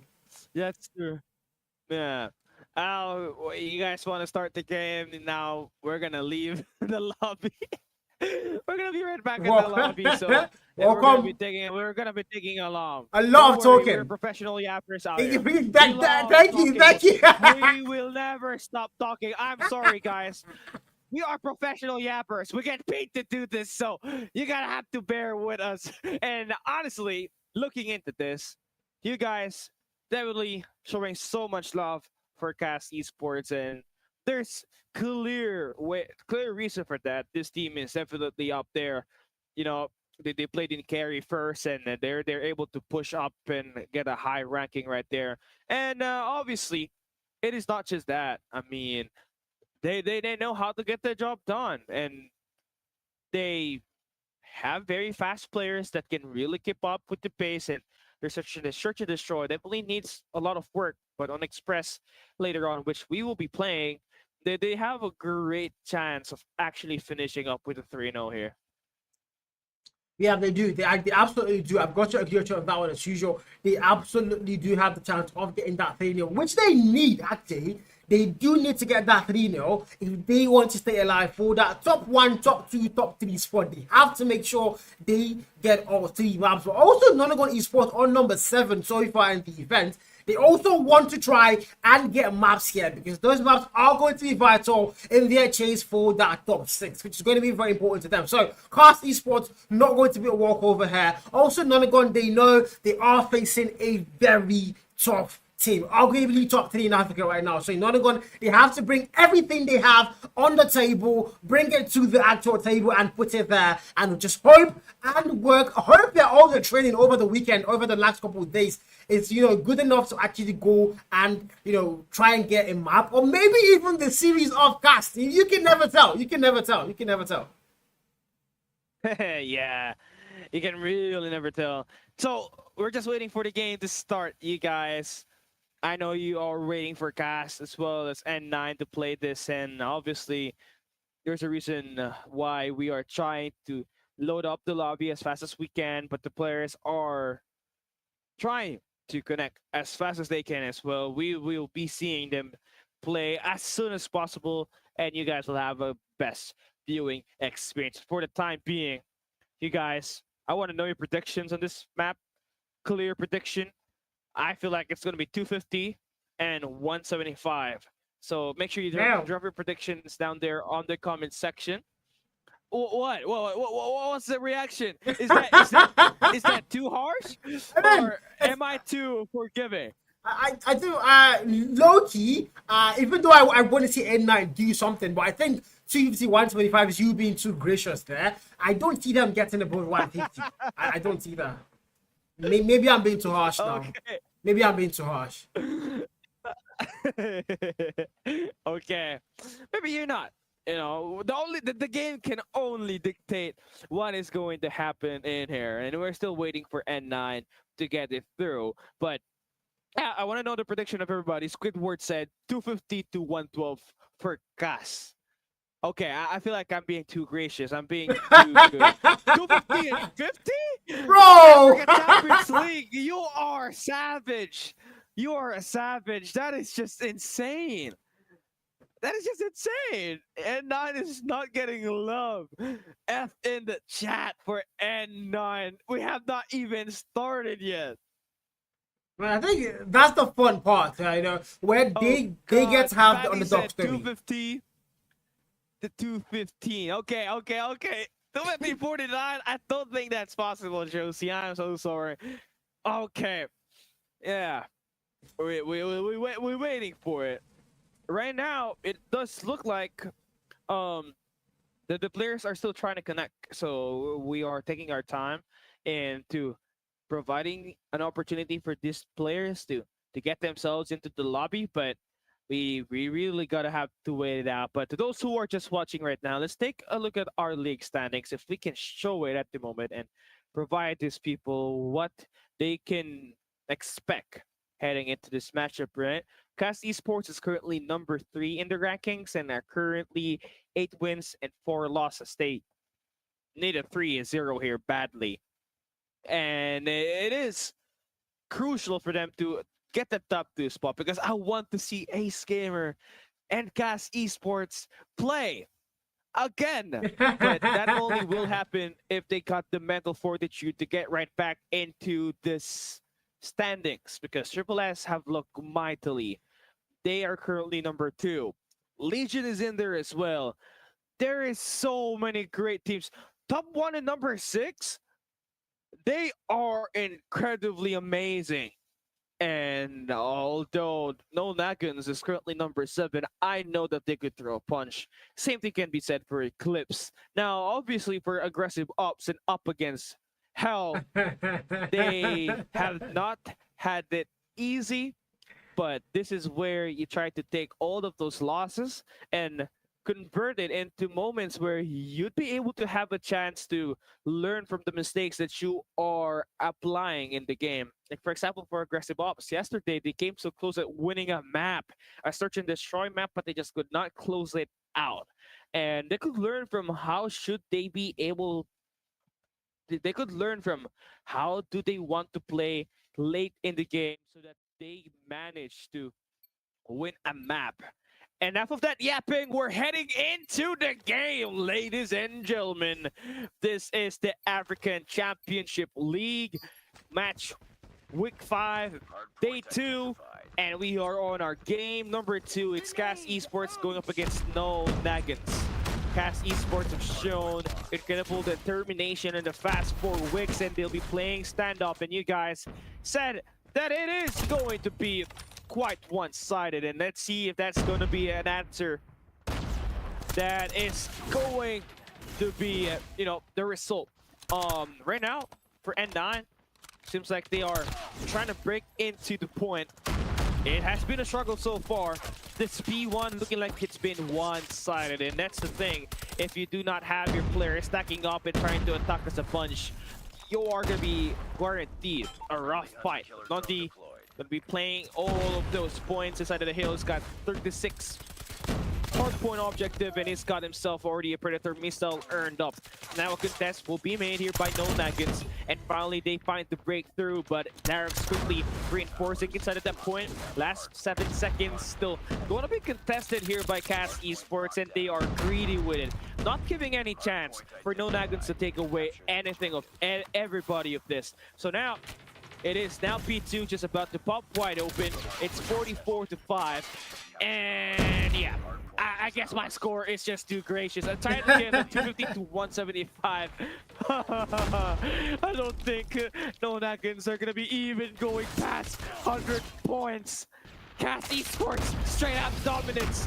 Darren's not even the best player in the lobby so far. It has been Storm with a Type 19. 9 kills to his name. Spraying and praying, not gonna be good. N9, a chance for them to make the push inside. They are currently up in numbers inside of the point. And Lin is just playing up top.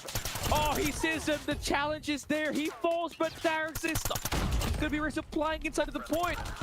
10 kills for him and already an equalizer earned up. Oh no. This is not looking good. Just wow. 7 seconds remaining, and No Nagins could not score a point. That is Cast Esports with a full 60, and the worst part about this is Darrex is already on rotation. He might be able to flip this spot as well. Oh, he brings out the equalizer. Oh boy! He gets taken down by Swiwa. That is huge. No Nagins early on rotation to take down the first wave of gunfights, and now are doing time instead of the point. But Lin somehow manages to get the entryway through the window, and Cast Esports are in the point. Oh no! It's gonna look like our waiting time is longer than the game itself. I hope not, Charles. They gotta have to break this. The dominance is just insane. And here's the thing. It is the gunfights that's mostly the difference at the moment. You got only one player from No Nagins that has double-digit kills, and that is Charles with 12 kills. The rest from Cast Esports, everybody has 10 and above. And they're teaming up, trying to play as a bunch instead of just playing 1v1s, which is the highest of difference when you try to play a standoff. And if you're trying to make the break inside of the hill, you gotta make sure that you're gonna be able to stack it. So the people that is holding down the point gets overwhelmed with the numbers and they all fall down. But that's not what's happening here for No Nagins. It has been a rough slump. And I feel like Africa Champions League, their prediction 250 to 50 might come through with the way this is being panned out. Cast Esports once again have changed the Hardpoint from P1 to P4, only giving away 21 points so far. And Dark's now gonna be sent out to play with the equalizer, and he's just gonna remain inside. Lethal, if you ask me, because anybody that dares to contest will be met by the raging cheese grater. And yep, it has not been looking good. Not looking good for N9. This is a massacre. No, it is not a massacre, bro. Oh god, this is destruction. This is punishment from the god. Cast Esports, 100-point lead as we enter P1, man. I don't know what to say, Ali. I am stunned, and I mean, we were indeed way too gracious with the scoreline there, as Cast are just going to clean sweep through them. And now back to that P1. Nanagon Esports are going to come in here to 3-5 for Santa on the 5-kill mark. Literally the only player in the whole lobby not even close to the 10-kill mark. And now P1 in their favor, locked in. Cast Esports, I think, giving them a little time to breathe in P1 while they stack up their defense once again for that P2 and maybe again for a contest here in P1. Oh boy, they're scoring points. They're scoring points. The admin said 250-50. He does not get it right. It's 52. Okay. Great signs of life. Great signs of life, by the way. That's good for No Nuggets because now they're showing up a fight. They're throwing hands at the moment. And Cast Esports is having a rough time trying to break this with the operator that they've been able to bring up. But the problem is, they're still contesting P1 while Cast Esports already on to new. Look at Darox with a punching glove. Takes out 2 players. Darox once again trolling. We've sent the man before. Play a full hardpoint game with the melee only. And well, he's not going to do that quite today, but he's still hanging. Yeah, the melee. Exactly. Storm and crew, nice job holding down the gas station, but it's going to be a split spawn that you're going to have to deal with, and Darox is just going to try to slay it out. They've cleared off the hay bales. They've shut down the guys at the gas station as well with number 4 in yellow and Storm holding it. Nobody's been able to touch him so far. 4 in a row. Spray transfer up against Blaster. He's not going to be successful and he falls down. Now a chance for a break to happen here now for No Nagins, but that comes into ashes as Darox brings out the equalizer yet again and doing damage. Finding 4 in the feed. Trying to build up to another EMP system and just completely dismantling No Nagins in this fight. Now they're able to reach 220 points should they get the last 5 seconds of this hill. And it's just rough. No Nagins have not been able to clearly win most of their gunfights. And yeah, Hardpoint, despite the early rotation coming through, Cast Esports is going to be able to break it. And they still got a Sparrow to work around with to play and absolutely take down foes that will be contesting through the window. Great shots there for Suiwa. No Nagins clearly now trying to be able to play it a little bit faster. They got a couple of health here. The War Machine should be able to hold it down for the moment. But Storm's confidence is just too good. All on his own. Shutting down the players coming through window. It takes a Spire to take him down, and no Nagins will be able to get the counter break and find themselves right back inside of the hill. And that is usually what you want to get out of. You need to be able to score 100 points, not get welcome to the 100-point club membership. It's free, I know, and it's embarrassing as well. So you gotta make sure with all your might to try to get every bit of points that you could get. And these last 6 seconds is crucial for you to get yourself right back inside this game, but easier said than done. You gotta have to make sure you score 200 points and play perfect before we even talk about the comeback, because Class Esports, they're gonna be holding down B4. They got a nice setup in there. They got one guy holding down the point while the rest plays the perimeter. Only 10 more points to win this. No Nagins are about to be welcome to the 100-point club. Class Esports, last few gunfights to win. Darrek's now spraying. Shots fired, and they're successful in taking map number 1. 250 to 94. Under 100 points. That is a massacre. Class Esports with the dominant showcase. Yep. That is what's up, man. That is what's up. That's definitely Class Esports for you, trying to bounce back off of the loss that they took up against Ace Gamers. And another team that they played against with, right? And again, just totally what you would expect, right? Coming out of Darrek's on this game. He had the best KD and the best time in the point with a 198 impact rating. Great shots that he was able to find. He was basically out-dueling every player he was going up against with, except for Charles, where he kind of went 5 and 10. But nonetheless, it is going to be huge to have someone like Darrek's that easily slays out and also plays that point.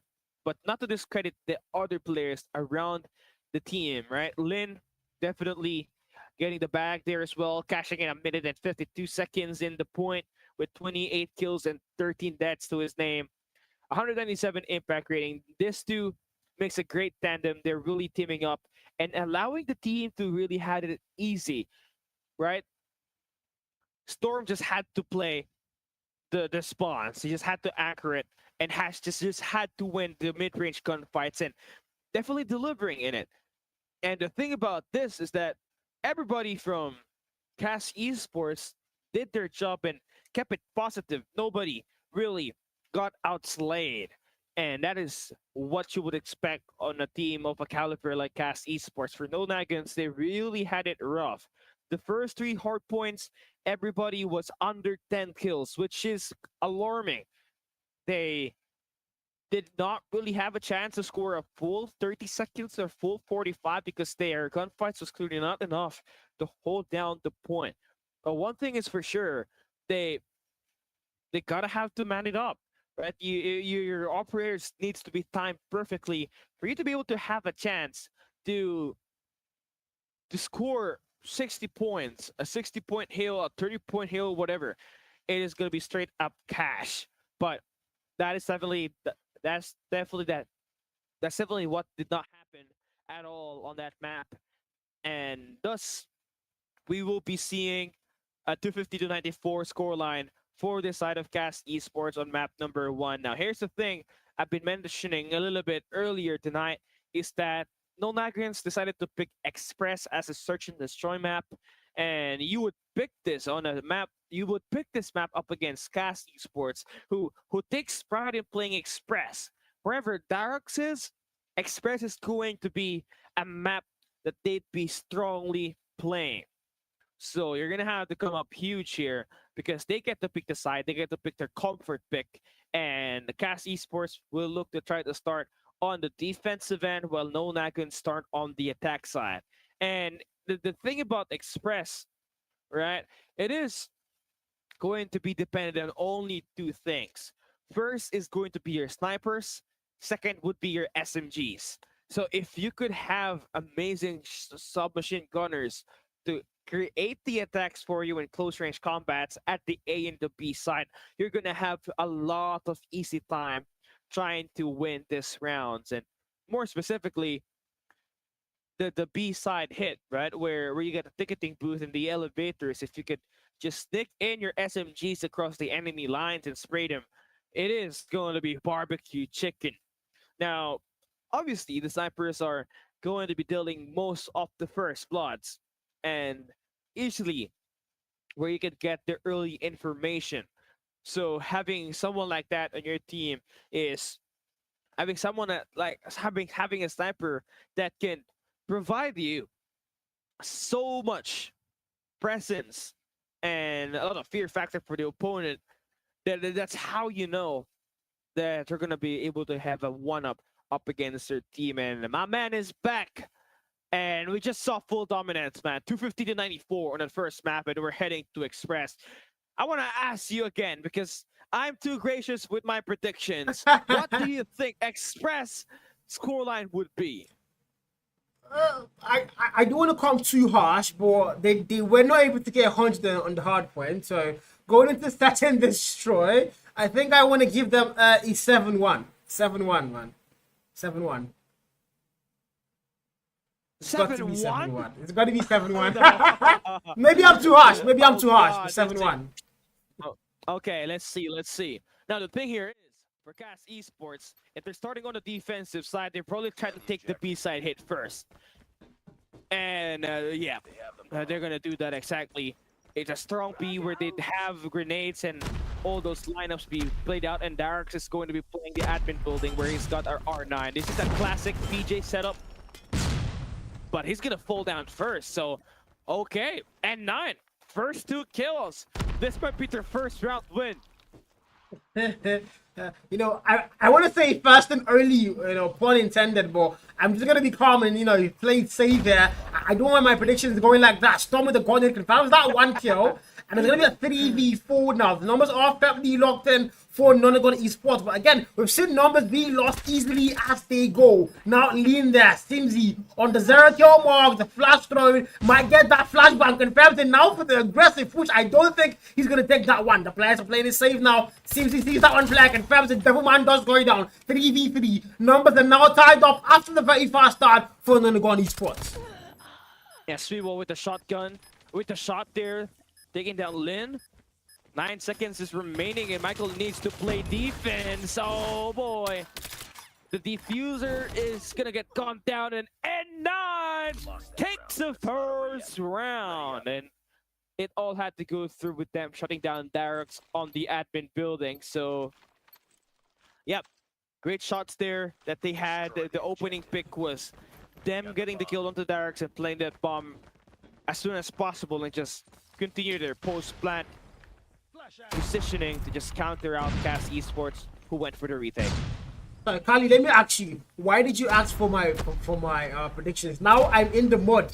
They got the first round. They might just go above 1. I'm in the mud. I think we caster cursed it. Oh boy, you might have a curse. I might. Yeah, I do agree with that one. Yeah, you might rival Bobby, and he's gone again. Kylie take over. Caslin gonna take the first one. Darix takes down the Devilman. Gets sent back to the heavens. Oh, okay. Shots are being fired, and no Nagins are trying to return attack, and none quickly attacking and not checking his corners, and he falls. Bomb is gonna be dropped on the A site, and it's all up to Santa to deliver. But the problem is, it is not the holidays. It is a February. You gotta have a Cupid on your team. Santa does not deliver on a February, and Cass takes away round number 2. I mean, 1-1. Cast are going to get things locked in, and Santa does not deliver on in February. That's something I'm going to write down. I'm going to write that down. Santa not able to clutch that round for them. And now we go into a round 3. Teams are now tied up. Cast Esports started off not too well, but they are not going to let that linger on them as they now tie things up all the way to around 3. Snipers have to get the first picks. Darryl once again with the nade there, trying to get that lucky throw, but he's not going to find a single info for the team. Storm here, Sniper might get the man, almost confirms it, but no, the man backs down. That's going to be Sweewa sniping. I've not seen the man snipe in a very long time. Maybe I've just not been checking the board, but again, it's going to be a 5v5 still all the way late into round 3. Trying to take that hit on the A side, but the problem here is that Cass has already made the rotation, so a plant there is unacceptable, and they're trying to hit B here quickly. with Lin as the only defender. I don't think he hears the players coming through arrivals. And the timing is just unreal. He does not know. Oh, he hears the grenades. Lin sneakily taking down Devilman. And he goes for the swing off the swing wall, and he gets the double, the triple on the Santa as well. Lin with the shutdown of a lifetime, single-handedly taking control of this round number 3. That was clean, and now it's none left to clutch that 1v3. Can he make this work? Sniper does get picked up, but Nindy with the backstab there confirms that one, 2-1. As Cast Esports now are going to get the lead firmly locked in as we go for a round 4. I mean, it was looking really good at the start of the game here for Nagin Esports, but they are going to fall off eventually in the past 2 rounds. And now in the round 4, Cast, they've been on fire. Lid with that triple piss there. They might have even gone for the ages they let the man, but again, they go into a round 4. Cast has the lead locked in. Now they need to continue as they have started. Storm, first kill, first blood, 2 kill mark with a sniper there, and might get a lot more come through that door. They're still trying to intend to attack the A side, but look at the flank. Oh boy, Dyrix is already in it to kill this player through the flank. Oh, 2 kills already locked in, and no Nagins. Last player standing is the Devilman, and Dyrix there to pick him up, to take him away. Wow. And send him to the next round. 3-1, Kali. I might not be wrong after all. 3-1. The curse might not be on. The curse might not be on. As we now go all the way here to a round 5, 3-1. The lead is locked in for Cast, but Nagin Esports, they're still fighting this one, that's for sure. Snipers, Swiwa sees Michael. Michael does go down to Santa and is going to deliver 2 players all the way to the next round. And 3 more players left to get that clutch. And numbers are locked in for Nagin Esports. Darrox close by. The R9 might be vital. He's going to back away from that fight. There's no one to take it there. So far, numbers are still in favor. 3v4 of Nagin Esports. Yeah, Lin still trying to play with his life on the ticketing, and he's gonna fall. But Darix has got the R9, and you already know how that hits. One-shot machine. Darix dancing, and he takes down the Pisswasser. Storm and Darix now gonna have themselves a 2v1 situation where the Devilman needs to clutch it right now. His feelings, Satan, 0 kills and no kills whatsoever on round number 5. Yeah, I think your prediction might be through. It might be through, Oh, yes, boy. yes. Yeah. Give me my crown. Give me my crown, chat. Give me my crown. Give Cal the crown on God. He's the king of prediction. Nostradamus, Goddamn edition. Oh, now it's the Gauntlet from Dundee and back and forth. Chris the lane takes out 1 more player, and Devilman able to get that trade as well. 3 players now left on both sides. 3v3. The numbers are locked in. Darrox now brings that tally to their favor. It's gonna be a 3v2, and now the man here, Swiwa sniper. Oh my God, that was clean. None. Also close by. They need to make this work. 2v2. 4 rounds lost back to back, and can they be able to now get this one in the favor? None. 3 kill mark, playing that save. The bomb has not been planted, also not picked up. Now, none does get that bomb, has to put it down. Swiwa close by, but they're playing it very, very safe here. Very safe. Elevator defense for Swiwa. I don't think Darix was able to send that one in as he tries to look for a great reposition. Now, the thing here is, if Swiwa's going to maintain the elevator position, he'll be able to counter Darix going through arrivals, but it's gonna make a change. So the bomb does get planted onto the B side. Swiwa makes a rotation, and Darix gets the read onto him. Not sure why he had to leave the elevators. That makes it easy for Cast Esports to put so much pressure onto None. He does get the kill on the Storm.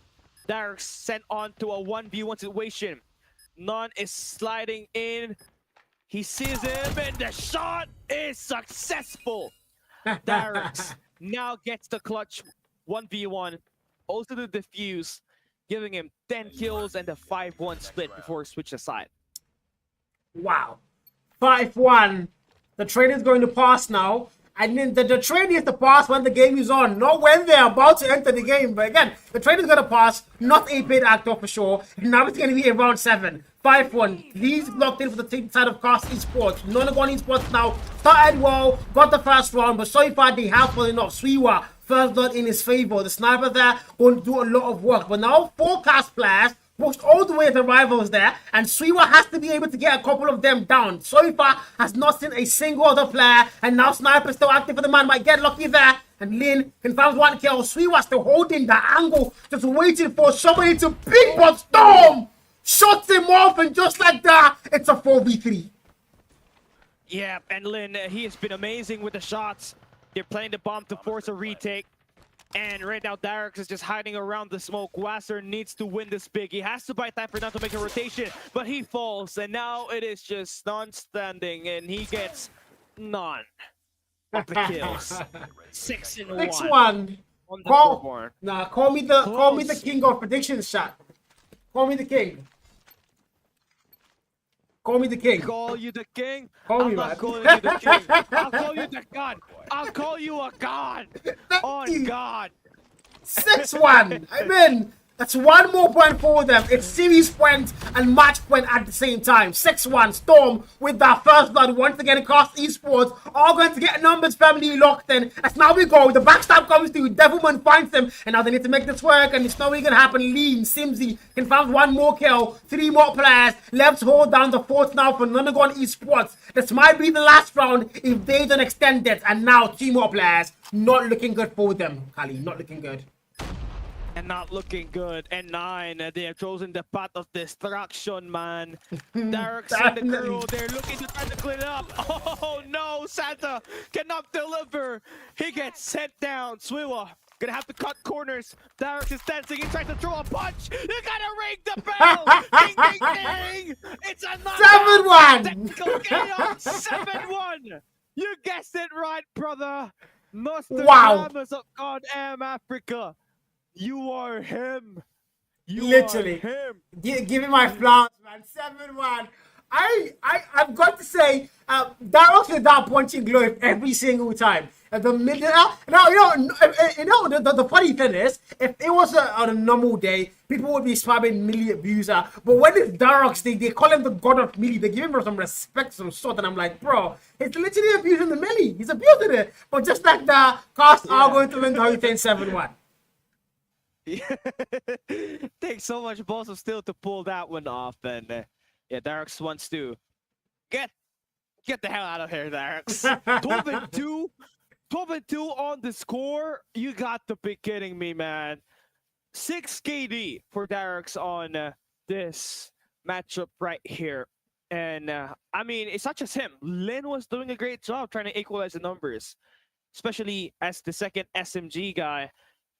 Having so much presence from your close range players, it definitely pummeled down no Nagins on this matchup right here. Now, as well as having Storm around, man, I feel like his sniper, especially on the first half where they're still trying to adjust to the pacing of N9, it did give so much easy task for the players to know whether there would be an attack at the B side, because he was just picking the angle from the base, right? You could totally check out if there would be an attack at the B side from the nasty corner spot that he was using earlier, and that allowed them to have leverage on when and when not to rotate. I mean, well, again, really good game for Cast there. They lost that first one, gave me a little bit of a scare. But Nonagon just not able to live up to the expectations there. Cast are going to strip through them on Search and Destroy Express. And like you correctly said before, Cast on Express are a different breed. And they definitely showed it out here today. Express, not their map pick, but definitely the map of their dreams, not nightmares. Nonagon are going to get destroyed there. And now we go to a raid control. This map, Kali, how do you feel about raid control, man? 3-0. Kali joins in. Prediction time. Prediction for Kali 3-0. I'm so sorry I had to say that, but the thing is, you're trying to contest Cast Esports on their comfort picks, and Raid happens to be that map for them. And we all know what happened on the first map, right? It was 100-point club serve. So I could be expecting the same happen on this next map, because the thing is, the gunfights are a whole different level. It's a whole tier apart. And Cast Esports just showcase most of that on the Hardpoint map. And I just want to point that one up, right? The first 3 Hardpoints, you're supposed to have 2 to 3 players already getting 10 plus kills. But N9 had nobody getting 10 plus kills yet at that time, because Cass was frying the elimination department. And we could be expecting the same thing to happen to Control Raid as well. But I hope that they do manage to put up a fight, because this series has not been looking good at all. It's not, Kali. I do agree with you on that one, Kali. It has not been looking good at all for Nagin Esports. I mean, coming into the fixture here, I did see them getting a map, and I did say it was going to be Hardpoint, but I think I jinxed it, Chad. I think I definitely jinxed it. And well, it says what it says. We are going to be heading now into Control. Hopefully, they are able to get one round. 3-0? Hopefully not 3-0. Hopefully not 3-0, Kali. Hopefully not 3-0. Yeah, a 3-1 perhaps is at least going to be a great way to go out for tonight. But again, the thing is, even if you're losing by this huge, you already know what you're going to need to improve on. And obviously, that's going to be multiple practice on the practice range. You're going to have to do more than 1 hour on it just to make sure you improve that aim. And gotta have to make sure that you also do your mappings with the team and where do you want to take the routes whenever you spawn in certain locations on the map, because trying to simulate all of those things on the spot is going to be pretty hard. You got to be able to prepare some plan or some way to be able to get the better out of the enemy that you're going to be facing. And again, for Cast Esports, they have been looking good with the gunfights. Sheer will, they definitely have the advantage, and I can still pull up something here, because they get to pick the side. And no Nagins, they'll be picking the blue side. So they're going to be starting off with the advantage, and they better make sure that they get the better out of it, so that they do not get punished when we switch the side and enter round 2, where Cass going to be taking them on as a defense that time. Yeah, well, again, Control, the map that could be nightmaric for Nagin. They've already lost 2. They've already lost the series. So now this is a face-saving map, where this is, get a map of Cast. This would be a major morale booster for them if they are able to get a map of Cast. For by the looks of things, Hardpoint definitely not close. S&D even worse. I don't think they're getting that map. It's again on Raid, a very technical map when it comes to gun skill. Gun skill are a vital part of the Raid map, and gun skill department, like you said earlier, oh my god, it has not been close. Cast have been the better team, superiorly better when it comes to the gunfight department. So, another Nagin Esports, it's not looking good for them. They need to find a way here, but I don't think there's going to be light at the end of the tunnel. I don't think so, Kali. I don't think so. Yeah, no, I agree with you there. Cast Esports is gonna be the Goliath here, and it would have to take so much just to take them down, right? You gotta be David, but definitely N9 is not the David right now. No way, because it's clearly been a struggle for them in winning their 1v1s, and they really showed any opportunities to team up and get the shots through on one angle and try to stack the enemy team and win the gunfight, but it wasn't really consistent, so it's really tough on their part to do that. But again, you still got one more chance, right? You may have lost the first 2. You have to get a mental reset, get yourself right back in the game, think about this. Just make sure you do it bit by bit. You gotta have to win round by round. You don't think about the win, you gotta worry about the round win first. Man, I mean, it's going to be all the way now into that very first round as we head into the game screen. Cast Esports family locked in. They've got Hardpoint, they've got Search and Destroy. And now they want to end things here on the best note possible. Get that control. Darroch's now with the whole guy, trying to get those 3 first kills, and he's not going to get a single one. None of God Esports, all going to get lives up here. Not for too long. Darroch finally finds first kill. Nundi takes out 2, and now they step onto that B flag. 27-26 in the live terms in favor of Cast. Esports, yeah, doing so much on that B side, and they're doing that with 2 players having the high ground advantage on that laundry side. So extra minute added to the clock quickly. No contest whatsoever for no Nagins. They're going to be prioritizing the defense on the kitchen, where they have most of their players located. They try to counter cast and their kitchen counter break. But again, you can see the clear difference here. Cast Esports is working as a team to make the push bit by bit, while N9 is all about 1v1 gunfights, and they have not been winning everything at all. And the capture is already being done at the A side. The hardest point to capture, easily getting flagged by the side of Cast Esports, is how you know their map control is insane. Well, it's a 12-21. Make that 9-9-10 now. The lives are dropping so fast. They are trying to manipulate the spawns. You can see Darroch is gonna try to play through laundry side. He does get dealt with, but that allows the team to get some segment done on A. That's 2 already done and 1 more on their way. They got 1:51. They also get the life count advantage. They should be able to handle this one clearly. So Wasser and the crew needs to take care of their lives a bit longer, because they do not have any respawns anymore. And every kill that goes through is 1 more step into the keys to victory for Cast Esports in this round number 1. They're gonna try to take away the A side hit here with Darroch's gonna send out on the kitchens.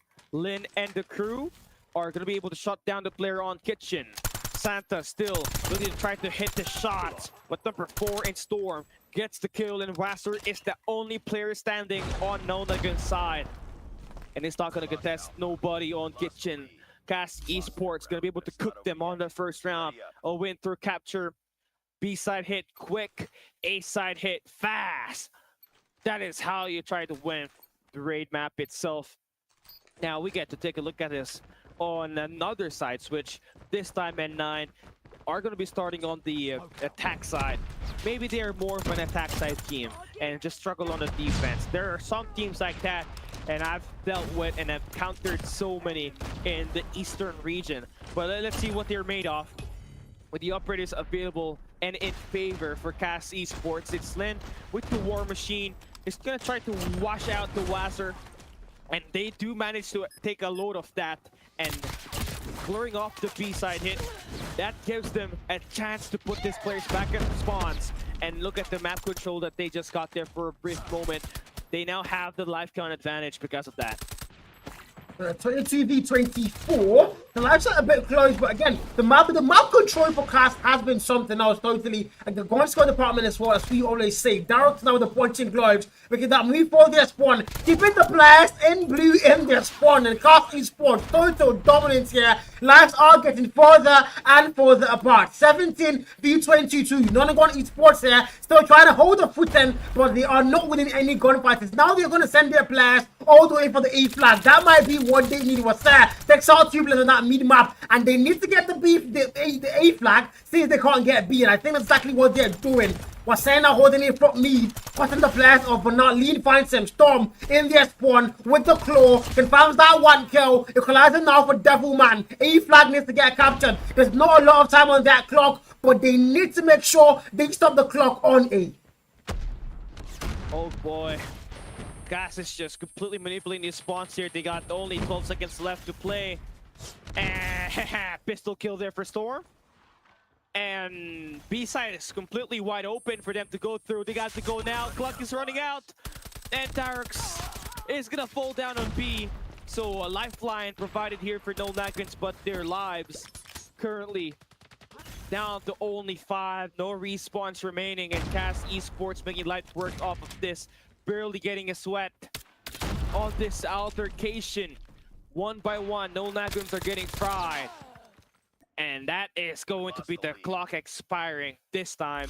Cast Esports 1 round away from winning this series and this map. Wow. 1-0, 2-0. Now it's one last map for them. One last round as well. It's not looking good for Nagin Esports. 2-0 here. They need to, this might be the start of a comeback, But you did predict 3-0. So Kali as well might just be a god of prediction. I think we should be predictors, man. We should start getting paid for that as well. We should. People we need to get paid for this, especially the teams trying to play in the world champs, bro. We're gonna get rich. We need 15% cut. Whoever gets the championship. But anyways, moving on. Cast Esports are gonna be on the attack once again. And the thing here that's kind of missing for no Nagins is that the pressure, right? It's definitely not being felt by Cast Esports, and they've always been able to make some light work off of it. But here this time, adjustments are being made. They are able to stack the B side more, and they are able to shut down the first two gunfights being thrown by Cast Esports on the B side, making them rotate towards the A side hit. So again, that's a great adjustment, but you gotta be quick on your feet. You gotta be able to defend both now, knowing that it's a divide and conquer that was set up by Cast Esports at the moment. Predator missile inbound. Now there's gonna be that Sparrow coming to play for Nindy. On the 15 kill mark, make that 16, make that 17 now. And lives are going to be locked in for them. Only 13 lives there. Skal once again, but here we go. We're back into this. And only 2 segments to go through for Cast Esports to get this one up. And Michael is going to try to hit those shots, but he falls. I don't think he's back again. He got DMP'd, Gal. The Cast Esports dominance was too strong. And it even affected Gal at the moment, but yep. 4 more lives remaining for no Nagins. And it is going to be over. Capture is inevitable. And a Thanos snap is successful. Cast Esports, straight dominant win. A quick 3-0 all over the series. That's it for this match right here, Cal.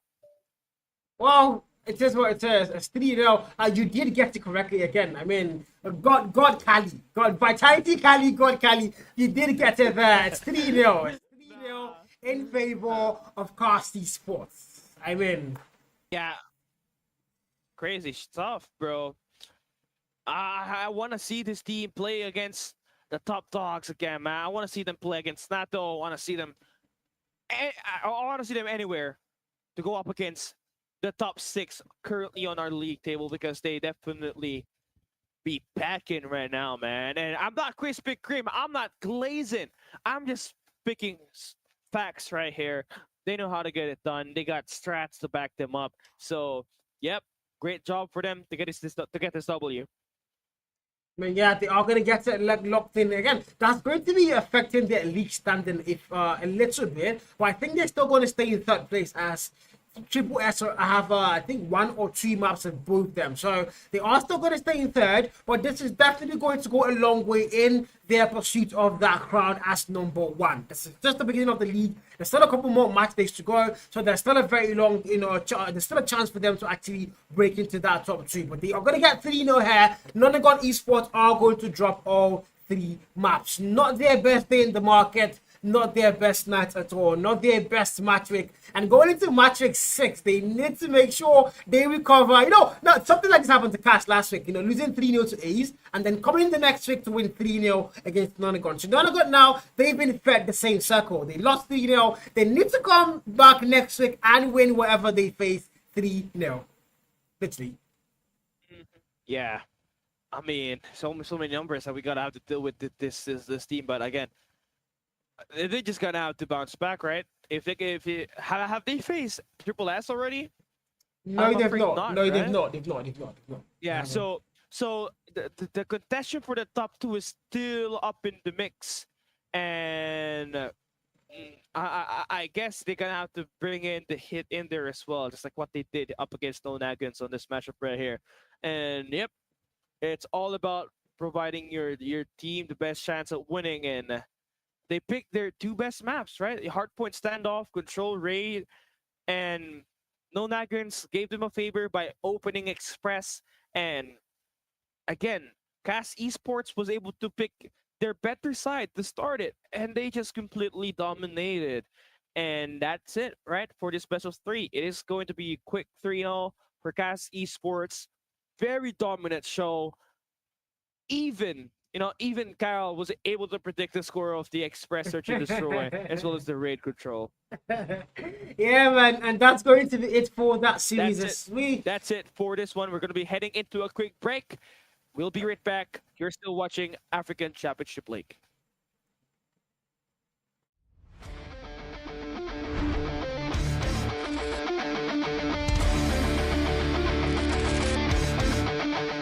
Stavo finendo Black, stavo da questo, e vai con Vicky, oh my god! Walk our X-Line, what the hell?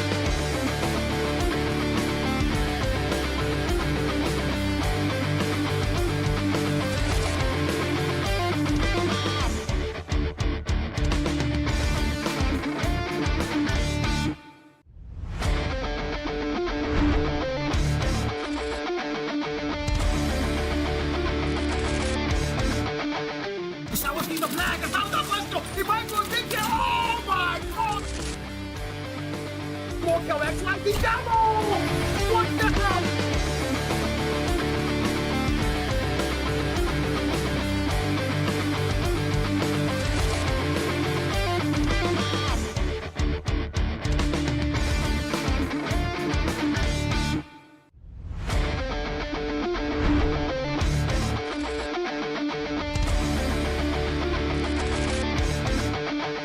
Stavo finendo Black, stavo da questo, e vai con Vicky, oh my god! Walk our X-Line, what the hell?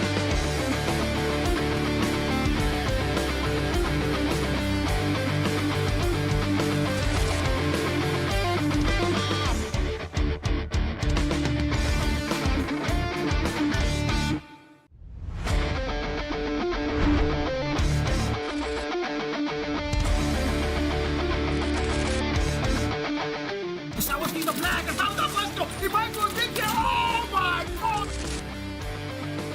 Walk our X-Line, what the hell?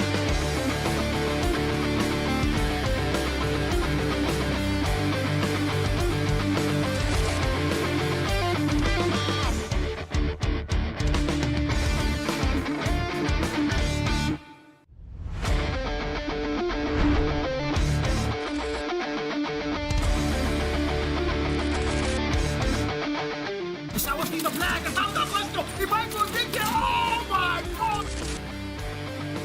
Walk our X-Line, what the hell?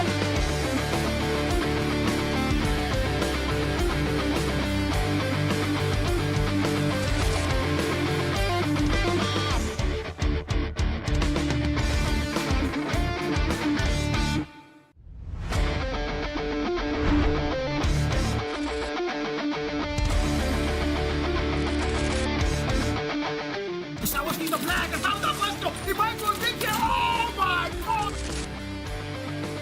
Walk our X-Line, what the hell?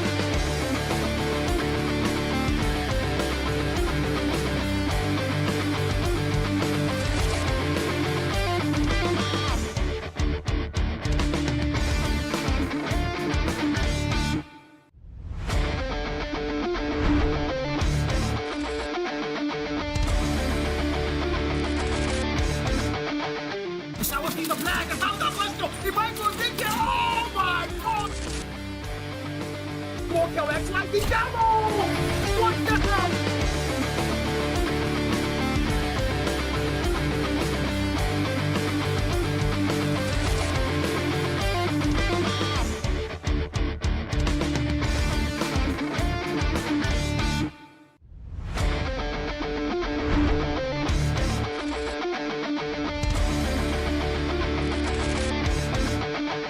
Stavo finendo Black, stavo da questo, e vai con Vicky, oh my god! Walk our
Alright guys, we are back, and we indeed are back for the very last game of the evening. Deadly Crowds versus XG. But before we go and talk about the last game, let's do a quick recap of the two games so far. 3-0 for the first one is, and 3-0 for Cast.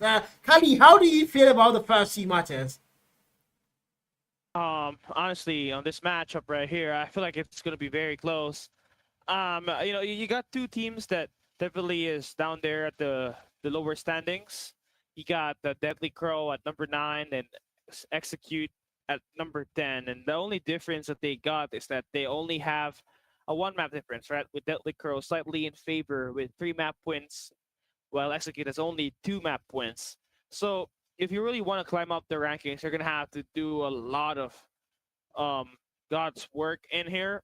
And honestly, it starts here on this first map with Hardpoint Summit as our first map. You're gonna have to be aggressive with your SMGs, and I think that's gonna be separating the good from the great here.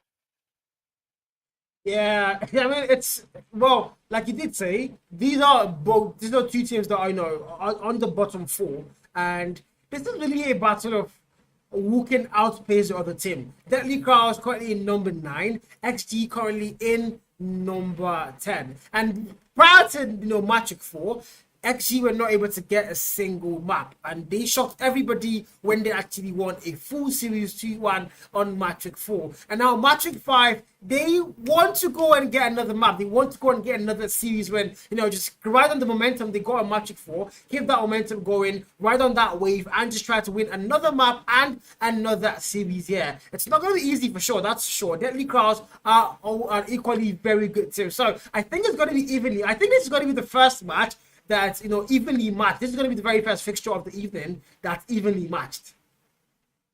I agree. This is this should be a great back and forth matchup that we are gonna have to expect.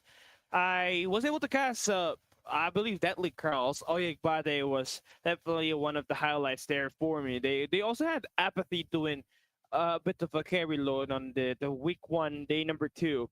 But for Execute, this is going to be a fairly new team for me to watch, and I hope that they get this started already, because I want to see how it pans out because of how evenly matched up these two teams could be. Yeah, I mean, I also want to see what happens in this one, especially the Hardpoint game. The very first map, that's going to be what sets the tone for the rest of the series. The Hardpoint Summit. It's again a close range map where all the hells, it's all down to your SMG players. How well are they going to be able to win the 1v1s? Now, that P3 brick, you need to get that spawn first. P3, get that spawn first. Hold the full 60 there. Rotate for P4 as well. Those are to me, I think those are the 2 major money hills. P3 and P4. P1 a bit slightly, too open. Way too many angles, way too many spawns. P2 as well, literally anybody's hill. But that P3 and P4 are going to be the decided anchor hills for the whole map there on Summit. Again, it's all going to come down to gun skill. All going to come down to team chemistry, teamwork, and how ready they are for this map. Okay, so I mean, you looking into this, the operators really needs to come in huge. As you said, on the money hills, it's not just about the raw vanilla guns, because as you start to play P3s and P4s, that's where you get yourself familiarized with this operator cycling in, and having a war machine, a Sparrow, a purifier into the mix on P3 allows you to stop the push coming through the front and the back. And should you win the first wave and the second wave of gunfights, it's already guaranteed 20 points in your end. So having that kind of firepower in your team, if you can get those operator investments to come of good value, you're guaranteed to have a great time. Well, Kali, we head into the very last game of the evening. Deadly Crowds versus Execute Gaming on Hardpoint Summit. The first map now kicked off. It's all down to this map to decide how the series is going to start off, and even most likely how it's going to get finished. So now, first blood are going to have to come through. Red got red back and found that first kill, back and forth, and early on, it's total blue dominance in the kill feed. But Hardpoint time, fairly in contest here, Kali.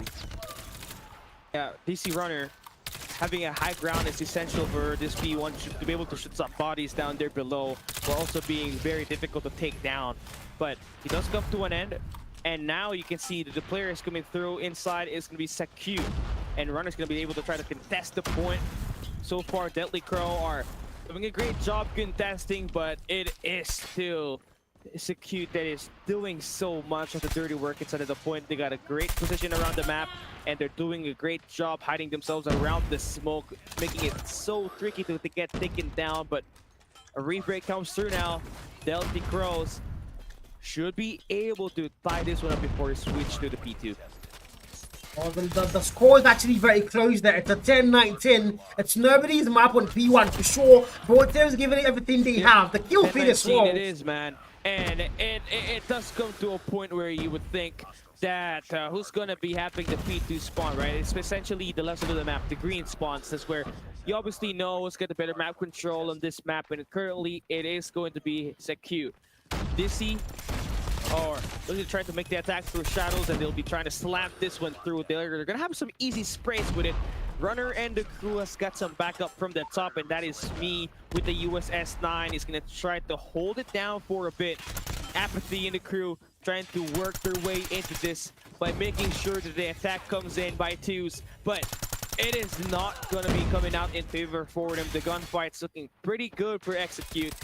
K-Money already having 8 with Skid down up there with 9 eliminations, and not only that, they are controlling the spawns for next. And this last 10 seconds, it is crucial for you to have the spawns for P3, which is going to be a monohill. This is where most of the operators are going to be coming through, and for the side of Execute, they got Skid with the Gravity Vortex and K-Money with the Equalizer already available for utilization. So are going to be able to survive if you're Deadly Crow as you try to make the break around the back to secure the spawns for your squad. Sanji and his teammates going to be sent out, but they all fall. That's the first whoop gunfight being able to be sustained by Execute, and it is going to be tough right now for you to not have your operators to come your way. You got 3 to make sure the break comes through inside, but the defense is just insane. The damage is being dealt by the operators. The War Machine in the claw is taking down DC, and it is giving Deadly Crows a rough time in trying to find the break inside of this P3. So we were kind of expecting this to be pretty close, yeah, but it has not been that it has been what we were expecting it to be, right? The gunfight is clearly in favor for the side of Execute, and they're really playing inside of the point, which is all that matters. Now for Deadly Crow, they still got a chance to bounce back from this. We're still in the early game, and one thing that they could do as we enter P4 as it's just about to pop wide open is to try to flip the spawns for the moment, right? They are inside of the point. They got the Gravity Vortex gun to play around with, and they have managed to make some shots work inside. Sanji is going to be hiding from plain sight, but the slide on child, they're going for Apathy, and Execute are going to be containing all of the players in the point, and now they bring out the Equalizer from K-Money. It's going to be cashing through the kills. Apathy, he wins the gunfight. No way. 2 kills for Apathy there. They have opened up the snow, but nobody able to attack Driller to push through P4. In the last 20 seconds, still going to be in the hands of Execute. This is just rough attempt at trying to take this gunfight, man. They are being pushed back. They are forced to try to play for a P1.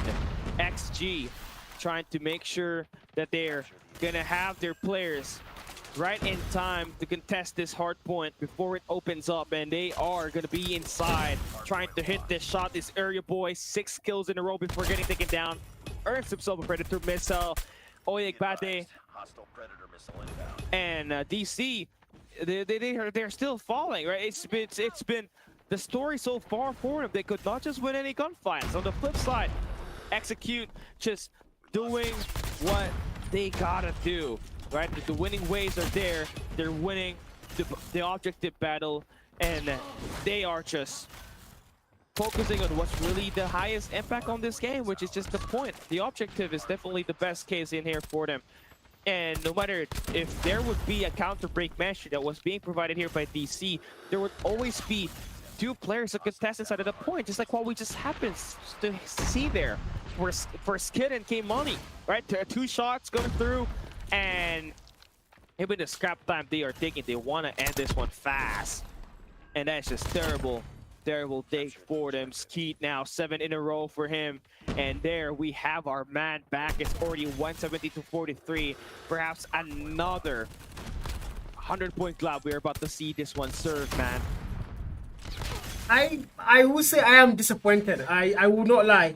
I am very disappointed in Deadly Crowds right now, and I have to make that clear. Not even at the 50-point mark, and it's already 186 locked in for the boys in yellow. XT are just going to walk all over Deadly Crowds, and they might be dead crowds, as Nagin would always say. These are looking like dead crowds. They are looking dead here, and it's already BT once again. Area boy, 33 kill mark, finds a couple eliminations. He's going to get shot by Apathy. Now, DC, to get that break, I don't see it happening. Red back. Brown and confirming kills, and 197. Now they are going to cross that 200-point mark, and mind you, DC are not even at 50. What? Yeah, it's just unfair. I mean, it's the priorities, and the way that they're contesting is just 1 versus 1s. And the thing is, you're always not guaranteed a 1v1. There's always a chance that, you know, execute. They bring in 2 players, 3 players in front of your face. So it definitely is a 1v3. So you could get 1 kill, but there's a high chance to get traded away. So this is the story so far. But a great job coming through for DC. As they have Oyekbate with the claw, getting 5 eliminations. They've kept themselves anchored on the left side of the map. They're skipping themselves limited reinforcements on this B3, which is what you want to be able to sustain and score a Monhill. But Redbag now bagging in some kills. Is gonna try to push for spawns, but he falls. And this is a great sign of life for Delta Crows. They won the first 30 seconds on this B3. I mean, now they might be able to get the 100-point mark. 90 locked in. Spawns are still in their favor. Obviously, the Anchor player. Scrap time definitely locked in for them. The boys in blue, they are going to now dominate the whole of B3 here. They might even go and get a full 60. It's now, they are going to cross the 100-point mark. And safe to say, they are not going to fall down on that 100-point club. And now, rotation in for that P4 was going to get there first. Answer, XT, DC has to now make that contest. Shinra already waiting in the hell. Redbag on the 22 kill mark. Holding that spawn. War machine of Shinra. Making sure nobody comes through snow. Redbacks. Pyro takes out 2 players. Make that 3. And now XT. They are going to get the hill time locked in. As well as spawns. Me now for that break. War machine still here for Shinra. Watching every angle possible. But nobody taking out with the war machine. Yep. Now it is only just 30 more points for Execute to win this. Me and the crew needs to go fast, quick. You gotta have to stack the point. Me is inside, 16 kills for him, not definitely the brightest performance coming out of him, but you're just gonna have to do what you gotta do. Redbag, Oyekbate going at it, and Redbag wins that. Oh no, Oyekbate wins that. So shots coming through, 24 points on this B4, and Delta Crows able to regather themselves and put a reset, but quickly entering inside is Shinra, and they make the break. Those last 5 seconds are crucial. They're way too close to victory. Way too close, 243. Literally 7 more points now to win the whole thing. And DC, they're still fighting. And I let them know for Apathy. He finds that first kill. Now to try and contest for the hell. The claw's there. The claw finds him. Me takes out the claw. 244. The contest still there. They're not letting this one go. Okay, when he skids. And now they clear that hell. But not for too long. The boys in blue are still fighting. They cannot let this hill go. They know that. And they are in this one. Apathy. 25 kill mark. They found one more. Me is Swole comes in for help. Skeets now to break that hill solo. I don't think it's gonna happen. The answer is no. Apathy sends him all the way back to spawn. The boys in blue still holding it down. They're not letting XG win the game on that P1. We might have to go all the way to another hill P2. Oh, but K-Money, oh, he falls down. Yeah, we might see a P2 here. DC doing a great job holding the top floor as well as the bottom floor. And no matter what angle Secute is gonna try to throw, they have been shut down. This is what we were expecting Delta Crows to do at the early game. And it's still gonna be awakened way too late. XG has built up so much of a lead, and now we're trying to set up for next. Shots being fired onto New. It's a 50-50 for now. Delta Crows might be able to hold on to a P1 to a P2 chain at the moment. They are able to take down the guys coming from the top and the shadows, but now we get to see the break inside happen for XG. 2 more points to win this. Delta Crows, last player gets sponged. Ring the bell, it's over. XG wins the first map. Man, I think at some point, we did see DC try to get a little bit of life, but at least they are able to cross, they are able to get above the 150 point mark. So I think that's going to be a major win. Being able to cross the 150 point mark is a major win if you ask me. But again, 250 161, still not close enough as XG are going to win Hardpoint. Wow. Yeah. It was a late start going through for Delta Crows. It was just tough to see them just try to attack one by one. They eventually learned how to play it when they're back against the wall. And it was Oyegbade that was doing great. 35 kills, 34 to his name, and they did have Sanji play there as well. More time inside of the point, but Runner 626, 13 kills, 31 deaths, just unacceptable when in their double negative. And yeah, you can't win gunfights. It means you can't help your team break the point or even secure a spawns. He was just there existing, holding on to the point at least. Making a lot of pressure for Delta Crows at the end, but XG still wins it. Look at Skeets. 49 kills, 23 deaths, 2 minutes, 38 seconds on the clock with a 200-point impact rating.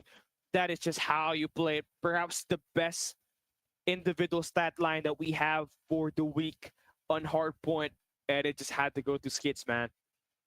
I mean, that's a lot of time in the Hardpoint. And again, coupled with the kills, he literally was the Slayer and the OBJ player all in one. That was too clean for him. 49 kill mark, able to get an above 2 KD there. That was so clean. And while Area Boy as well, 37 kills, 3 players above the 1 minute mark, with Skeet above 2, of course. And Area Boy and Shinra did do the work as well, but not able to get that OBJ time. And well, this is just clearly an XG game. The Hardpoint game, from the start till the end, it looked to be in their favor, and they stayed all the way through. And going to Search and Destroy now, Deadly Crows are a very good S&D team. But the thing is, from the skill level we just saw on the Hardpoint, it's not looking like it's going to be an easy one for them. XG definitely showing that they have the stomach to actually see S&D through as well.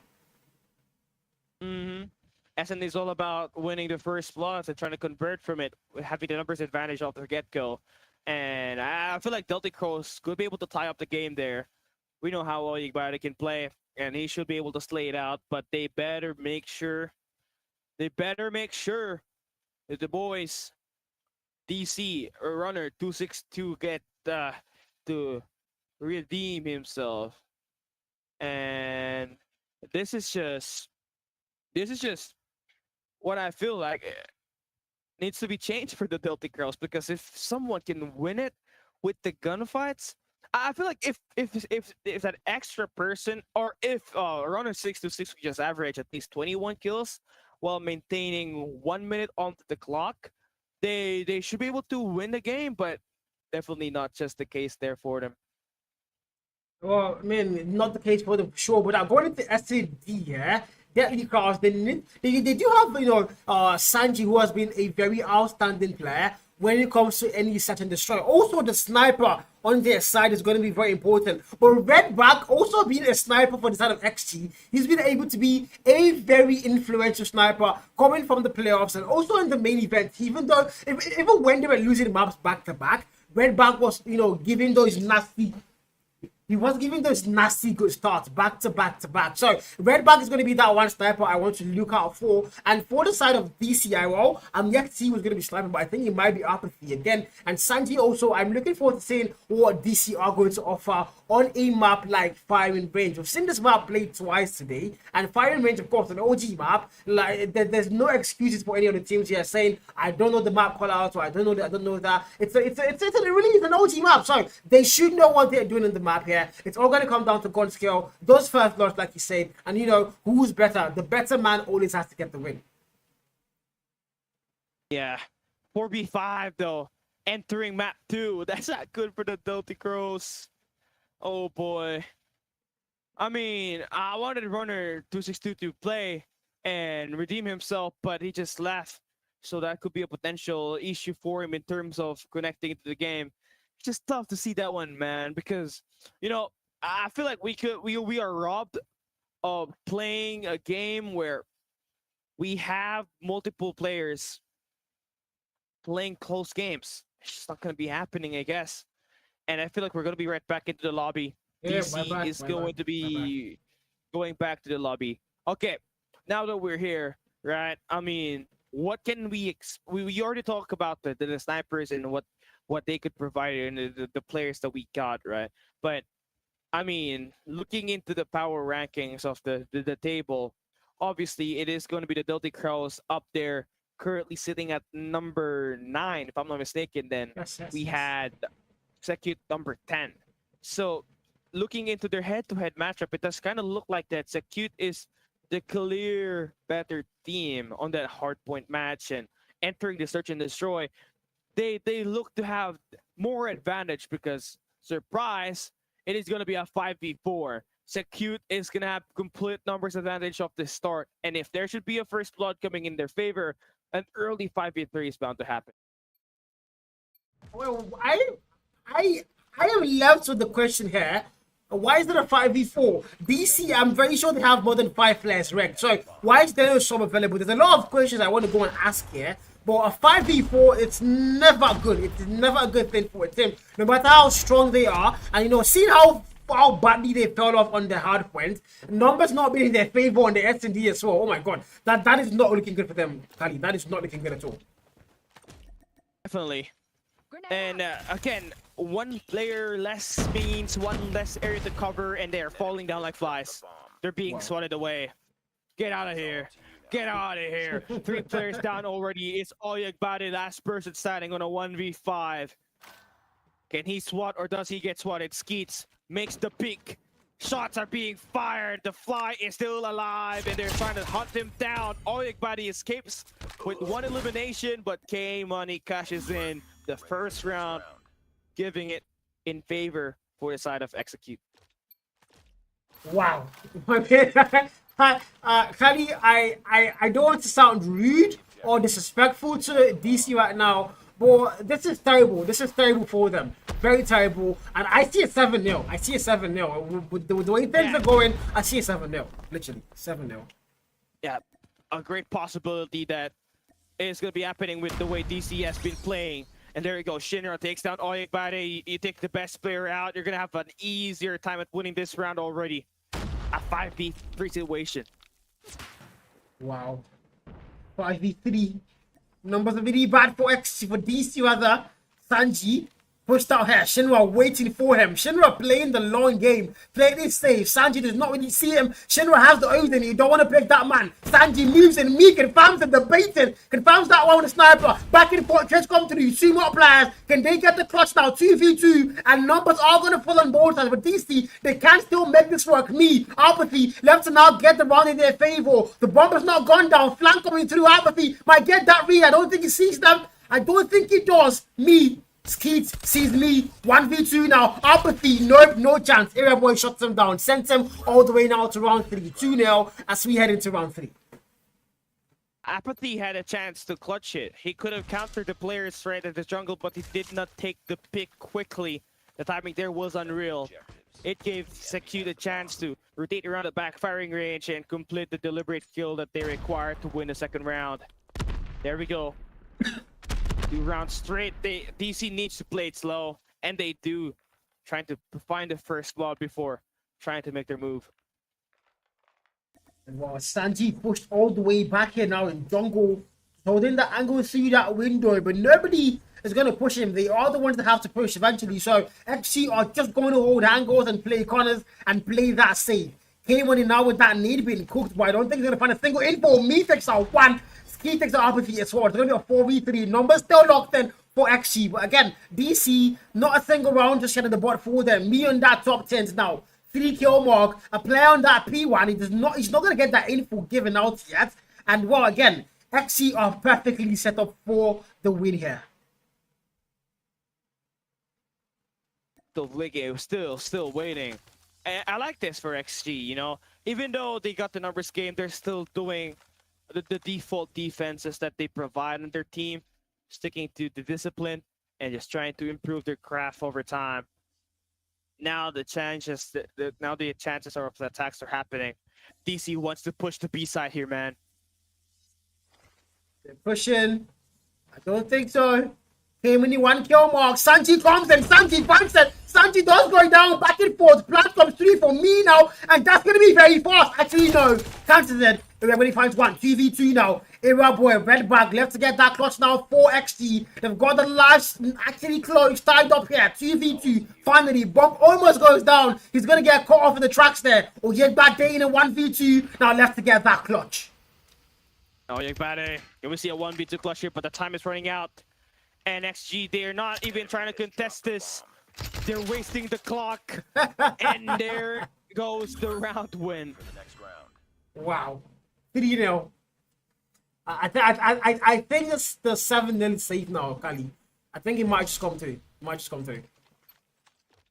It might sure. just. It might just. At 7-0, I mean, it's inevitable, man. You gotta have to expect it. DC.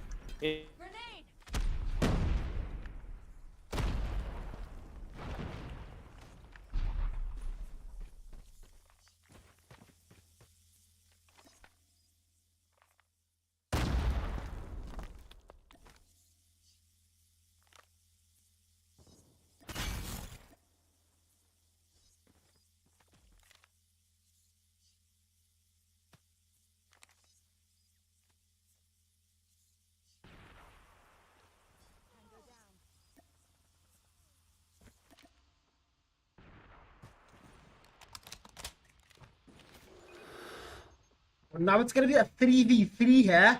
The numbers are locked in for both sides. One has to go down for me now on the 3-kill mark. And the Shinra outside that, making that move towards them, slowly towards trailers now. Sanji might see him, Sanji does. 2 more players left to get that clutch. Came when he finds one. Area boy now for the plan. So you're going to get that 84, but Area boy cuts him off and now me left to cut it 1v2. Me takes them out. Oh! Lost that round. Wow. Over yet. Damn! Ready up. Yeah, that's how you play it. 3-stack that trailer side. You had the numbers, and XG just did not play that one tightly. And DC is not going to be a 7-0 for them. They'll be able to win the round, and this time they're going to be hitting B quickly.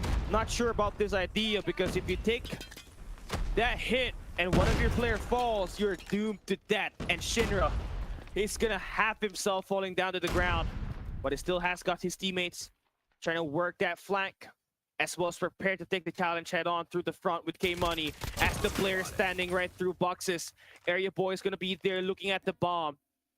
And he knows that it's dropped. And Skeets now going to be making the plays. Good for 2 eliminations. And there we go. It's Oyekbadi's the last person standing on a 1v3. Can he clutch it?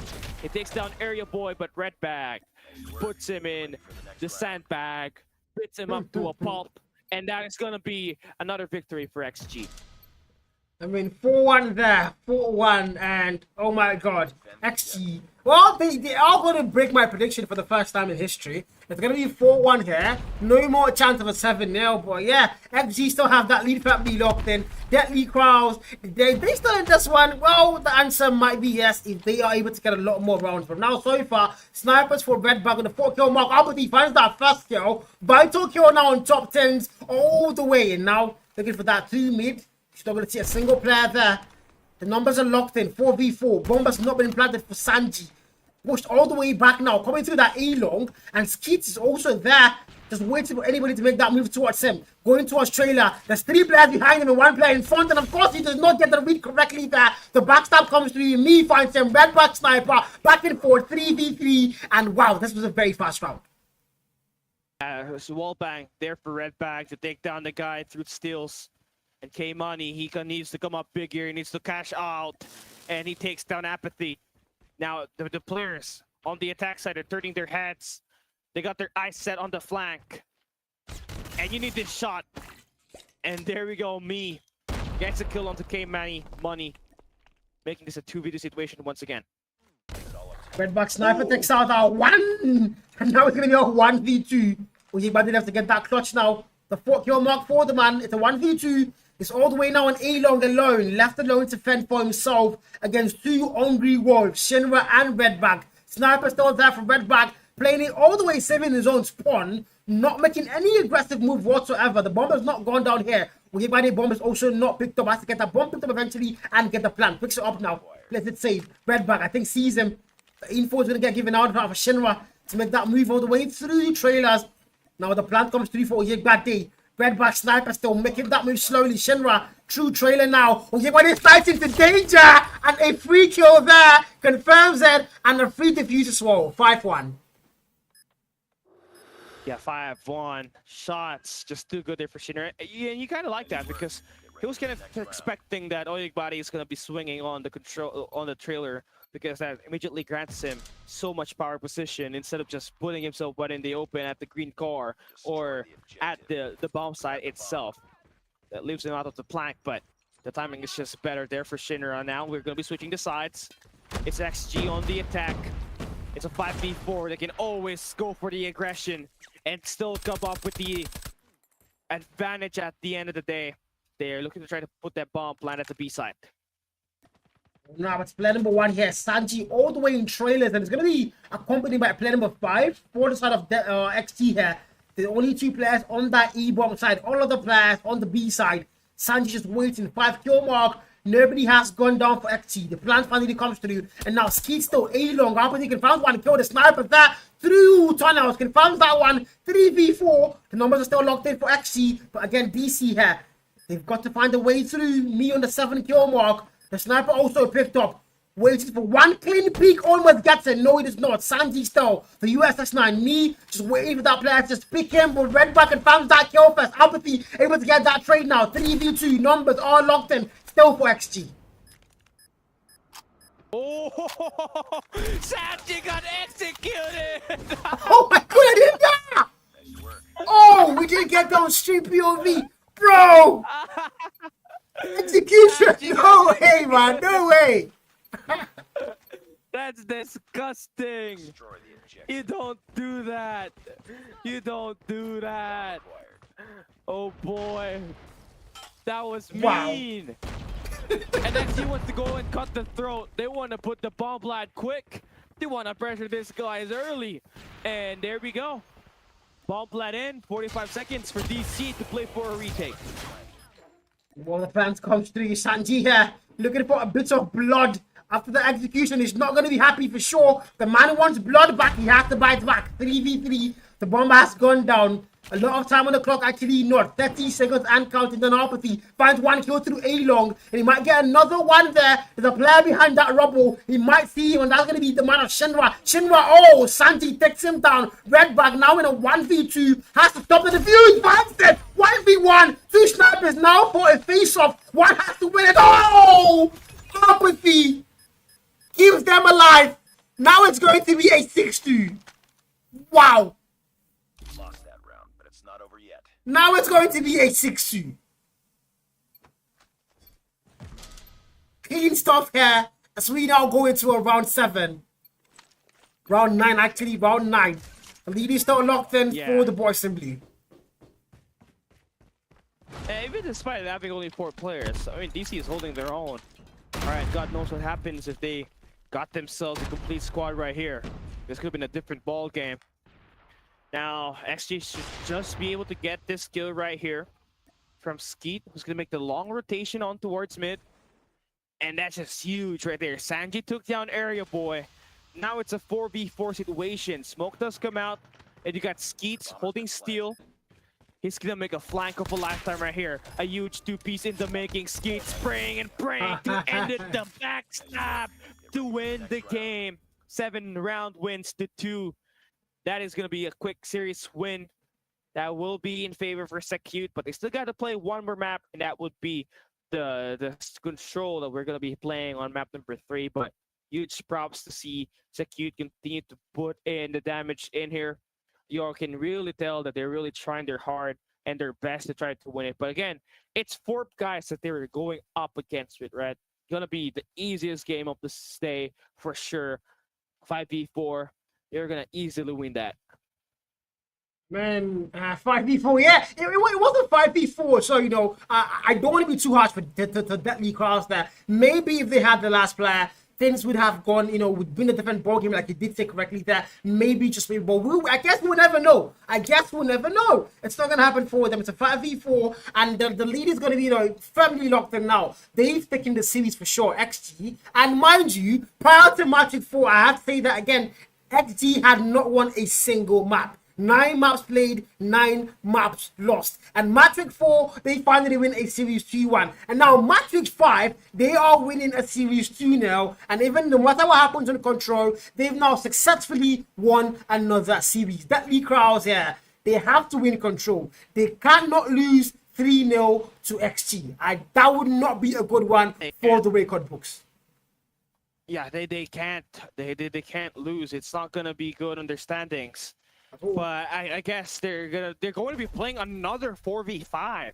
So that is just going to be severe plays that they're going to be playing, man. Raid, you might get spawn trap here. Without that one extra player, you get one extra area. You will get one less extra area to handle, and you're going to fall down. It's going to be tough to see this one happen, and just watching this is going to be excruciating for me, especially because we got robbed of a great game by watching a 4v5 from search and destroy and all the way to Control. Man, well, it's not looking good, man. It's not looking good. The lobby is still there. It's a 4v5, and there's no sub coming in for DC. And again, I have to go back to the regs. They've got at least 8 or 7 players registered, so they should have subs. Ron not being able to perform Hardpoint and not playing SD, you can't tell me they don't have a single sub for him. It doesn't make any sense. Yeah, let's see if I think they're still trying to put their last player in there. I just saw Kali calm down. Kali wants to play for DC, guys. Kali was good. I can't. Casting and playing is going to be mind-boggling. And I'm not part of the... If I play for DC, they'd get disqualified for having an unregistered player playing for them, representing them under this matchup. But yeah, true. I guess let me come up and play. I'm just kidding. I don't want to give them punishment, man. They might get punished for me because of that. They definitely will. But hopefully they do get a sub, because 4v5 would make no sense on Control. That would make absolutely no sense. I don't think it's doable. Especially with how XG have been able to clear them out on Hardpoint and S&D. I don't think a 4v5 would make any sense. Maybe if XG had the 4 players and DC had the 5, that would be a little fair. But DC now having such a bad start into the series, and them having the 1-man short, I don't think this is about to be a good one for them on Control. And yes, they hired it into Control with a 4v5, Kali. Jesus Christ. Yeah. Another 4v5. Oh, God. It would be interesting to see what a 4v4 Control would look like, right? But I guess still we gotta have to play with the trades or with the rules, right? You're still allowed to play a 5v4, but the chances of you winning just decreases by a lot if you're only 4-man. And again, we're talking about Control, where control of the lanes is going to be essential. And you gotta play for trades here. It's a respawn game after all, and not having an extra player is gonna be a pain in the ass as we enter this map number 3. Final game of the day. Final game, final map, final standing. And well, so far XG have already won the series. Now, a map 3, just 4 points. And that's exactly what they're playing for. DC, not their best day in the market, not their best day in the battlefield. Area boy now sees that one. Oh my god! How did he lose that gunfight? That was a nasty one. And so far, 28v29. First tick made now for the side of XG, as they are off to a good start on the Control game. Yeah, it is. And XG, again, this is nice, right? You're punishing the players for having that one player lacking, and you're going to be able to have the extra control. Look at that. Skeets already through Tiki. DC. They're trying to take away the kitchen control, but Skeets already makes his way around the map. He's gonna surround this. And every player that gets killed at the moment, they get spawned back to the basketball court and they're getting their ankles broken. I think it's time for this guys to just go on and make this game quick. Just get inside of the point, capture it, and finish the misery. And end this one mercilessly, right? DC, I like it, although they're still down by one man, they continue to play. Well, yeah, you've got to respect that. They do have that one-man disadvantage, but they're still playing. That's how soldiers play, you know. That's how soldiers go to battle. They don't waver till, you know, the battle is over. And right now, the battle might be over, but the war is not over. They're still trying to get that one map here. He's on a spree. He has not died. It's kill mark, and he's shotting players down one by one. And finally, Apathy shots him down, sends him packing. Gets in V910, but the damage is done. A flag about to get captured as well for the side of XG, and now they do. Easy round 1 on control, heading now into a round 2. Ready up. Yeah, capture quick, easy money. K money. Okay, never mind. I'm getting ADHD. Too much fun I'm having here for tonight. I mean, we've seen great close games. We've seen a dominant one, and we've seen away dominant one as well. Look at this, Skeet. He's gonna try to make a play by making sure he gets 1 kill before pushing out to the enemy spawns. And you already know they might want to play for a garage invasion here. And that's going to be very nasty, seeing how the numbers are for the side of DC.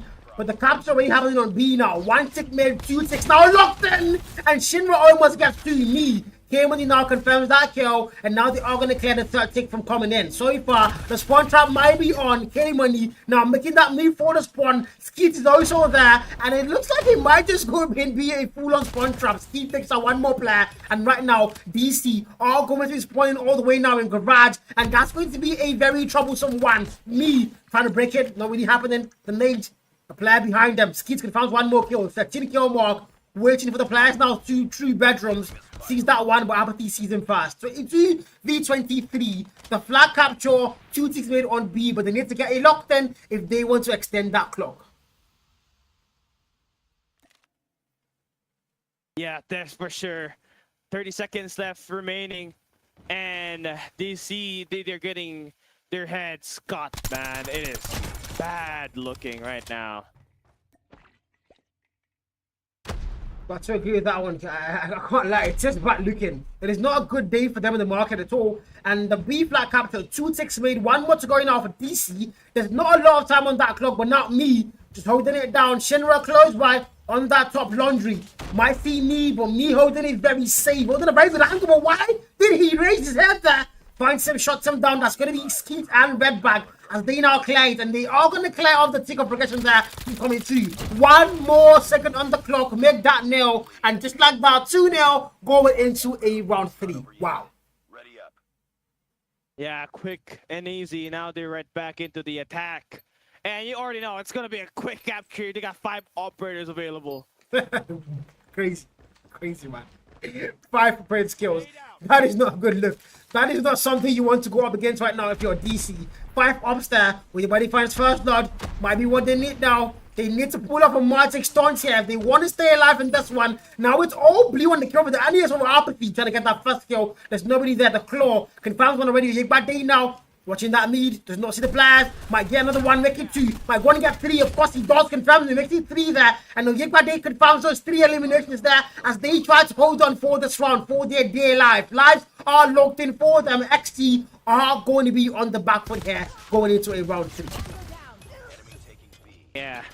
And it is smoking around DC, man. Apathy, they're trying to make sure the attack on the A side is going to be successfully defended, but now Apathy is kind of in a dire situation. He needs me to make the backup work, but they all fall down.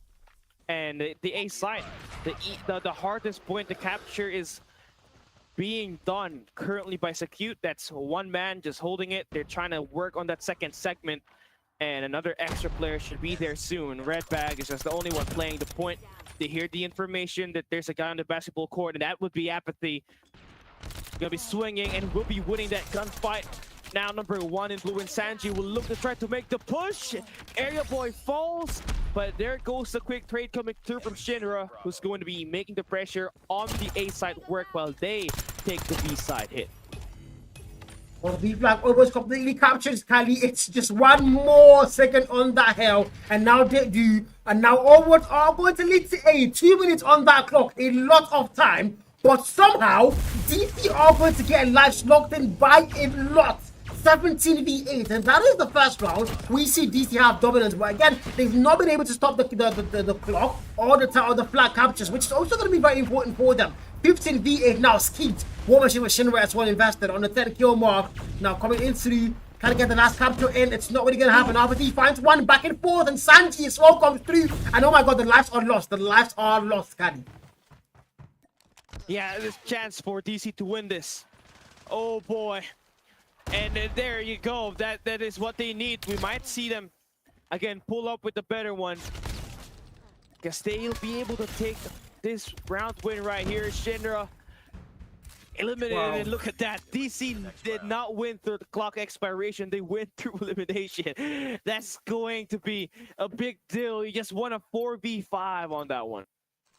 Wow, wow, wow. Deadly Crowds are going to stun everybody and actually go and get a map there. I mean, a round rather. That's crazy work.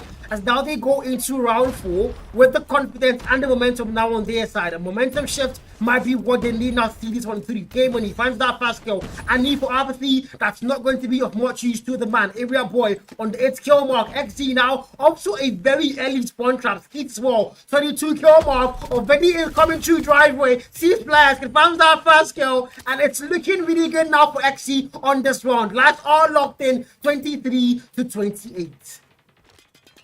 Yeah, looking good now. Skits in the crew with the sponsor situation, and Skits gonna be able to have some access on the open stairs. Now DC, they want to play objective after losing out so much lives. That's how you counter the aggression that the opponent is trying to provide you. And it's starting to feel unreal.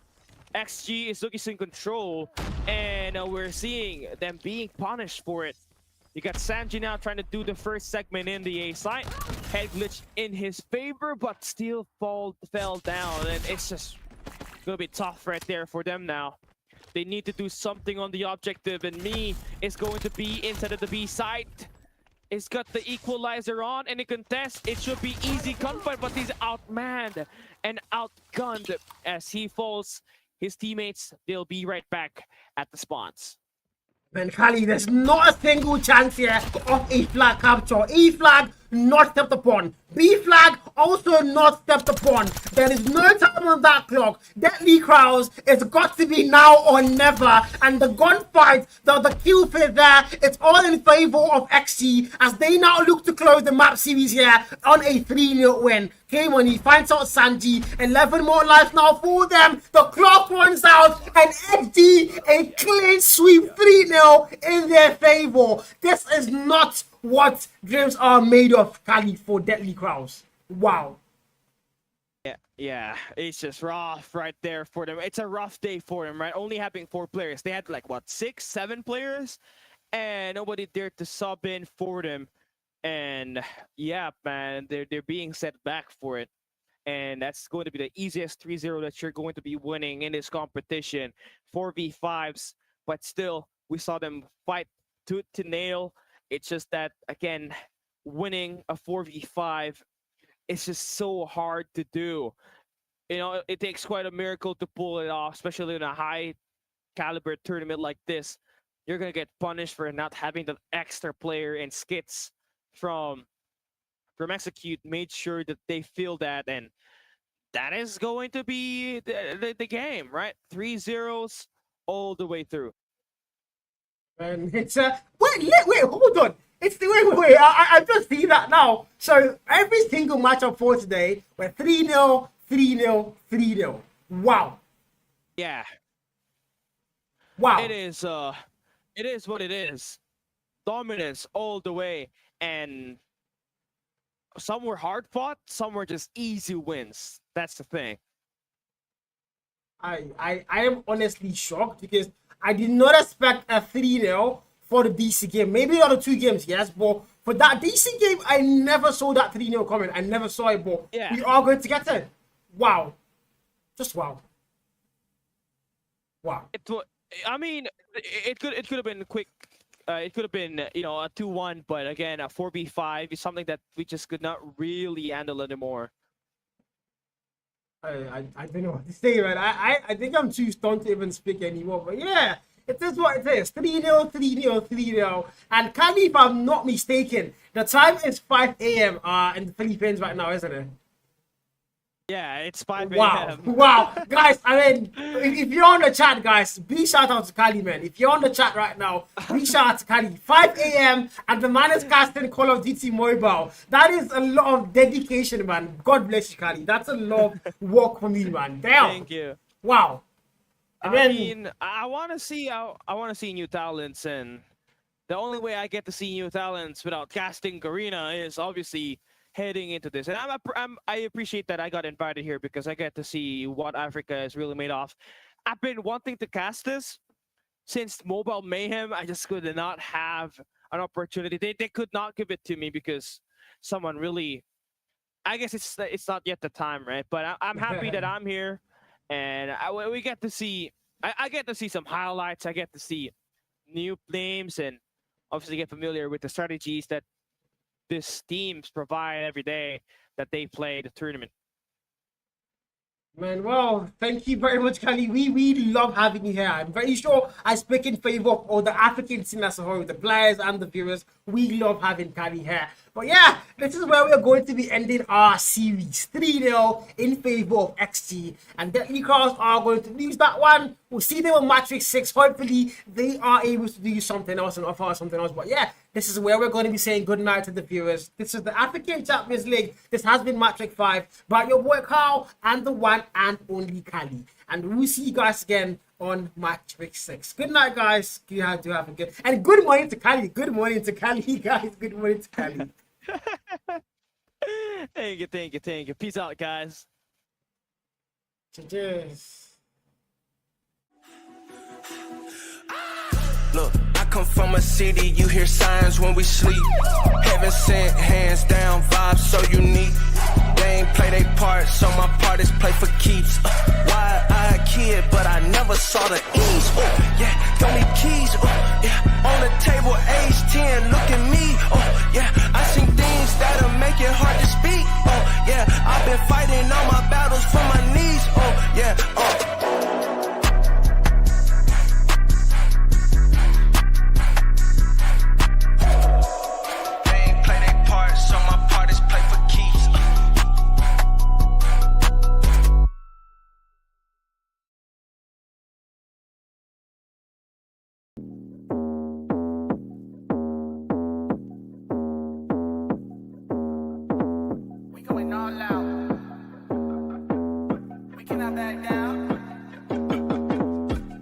all out, stand tall till we fall out. We cannot back down, we cannot back down. We going all out, stand tall till we fall out. We cannot back down, let's run it back now. Run it back, run it back, run it back, run it back, run it back, run it back, run it back, run it back.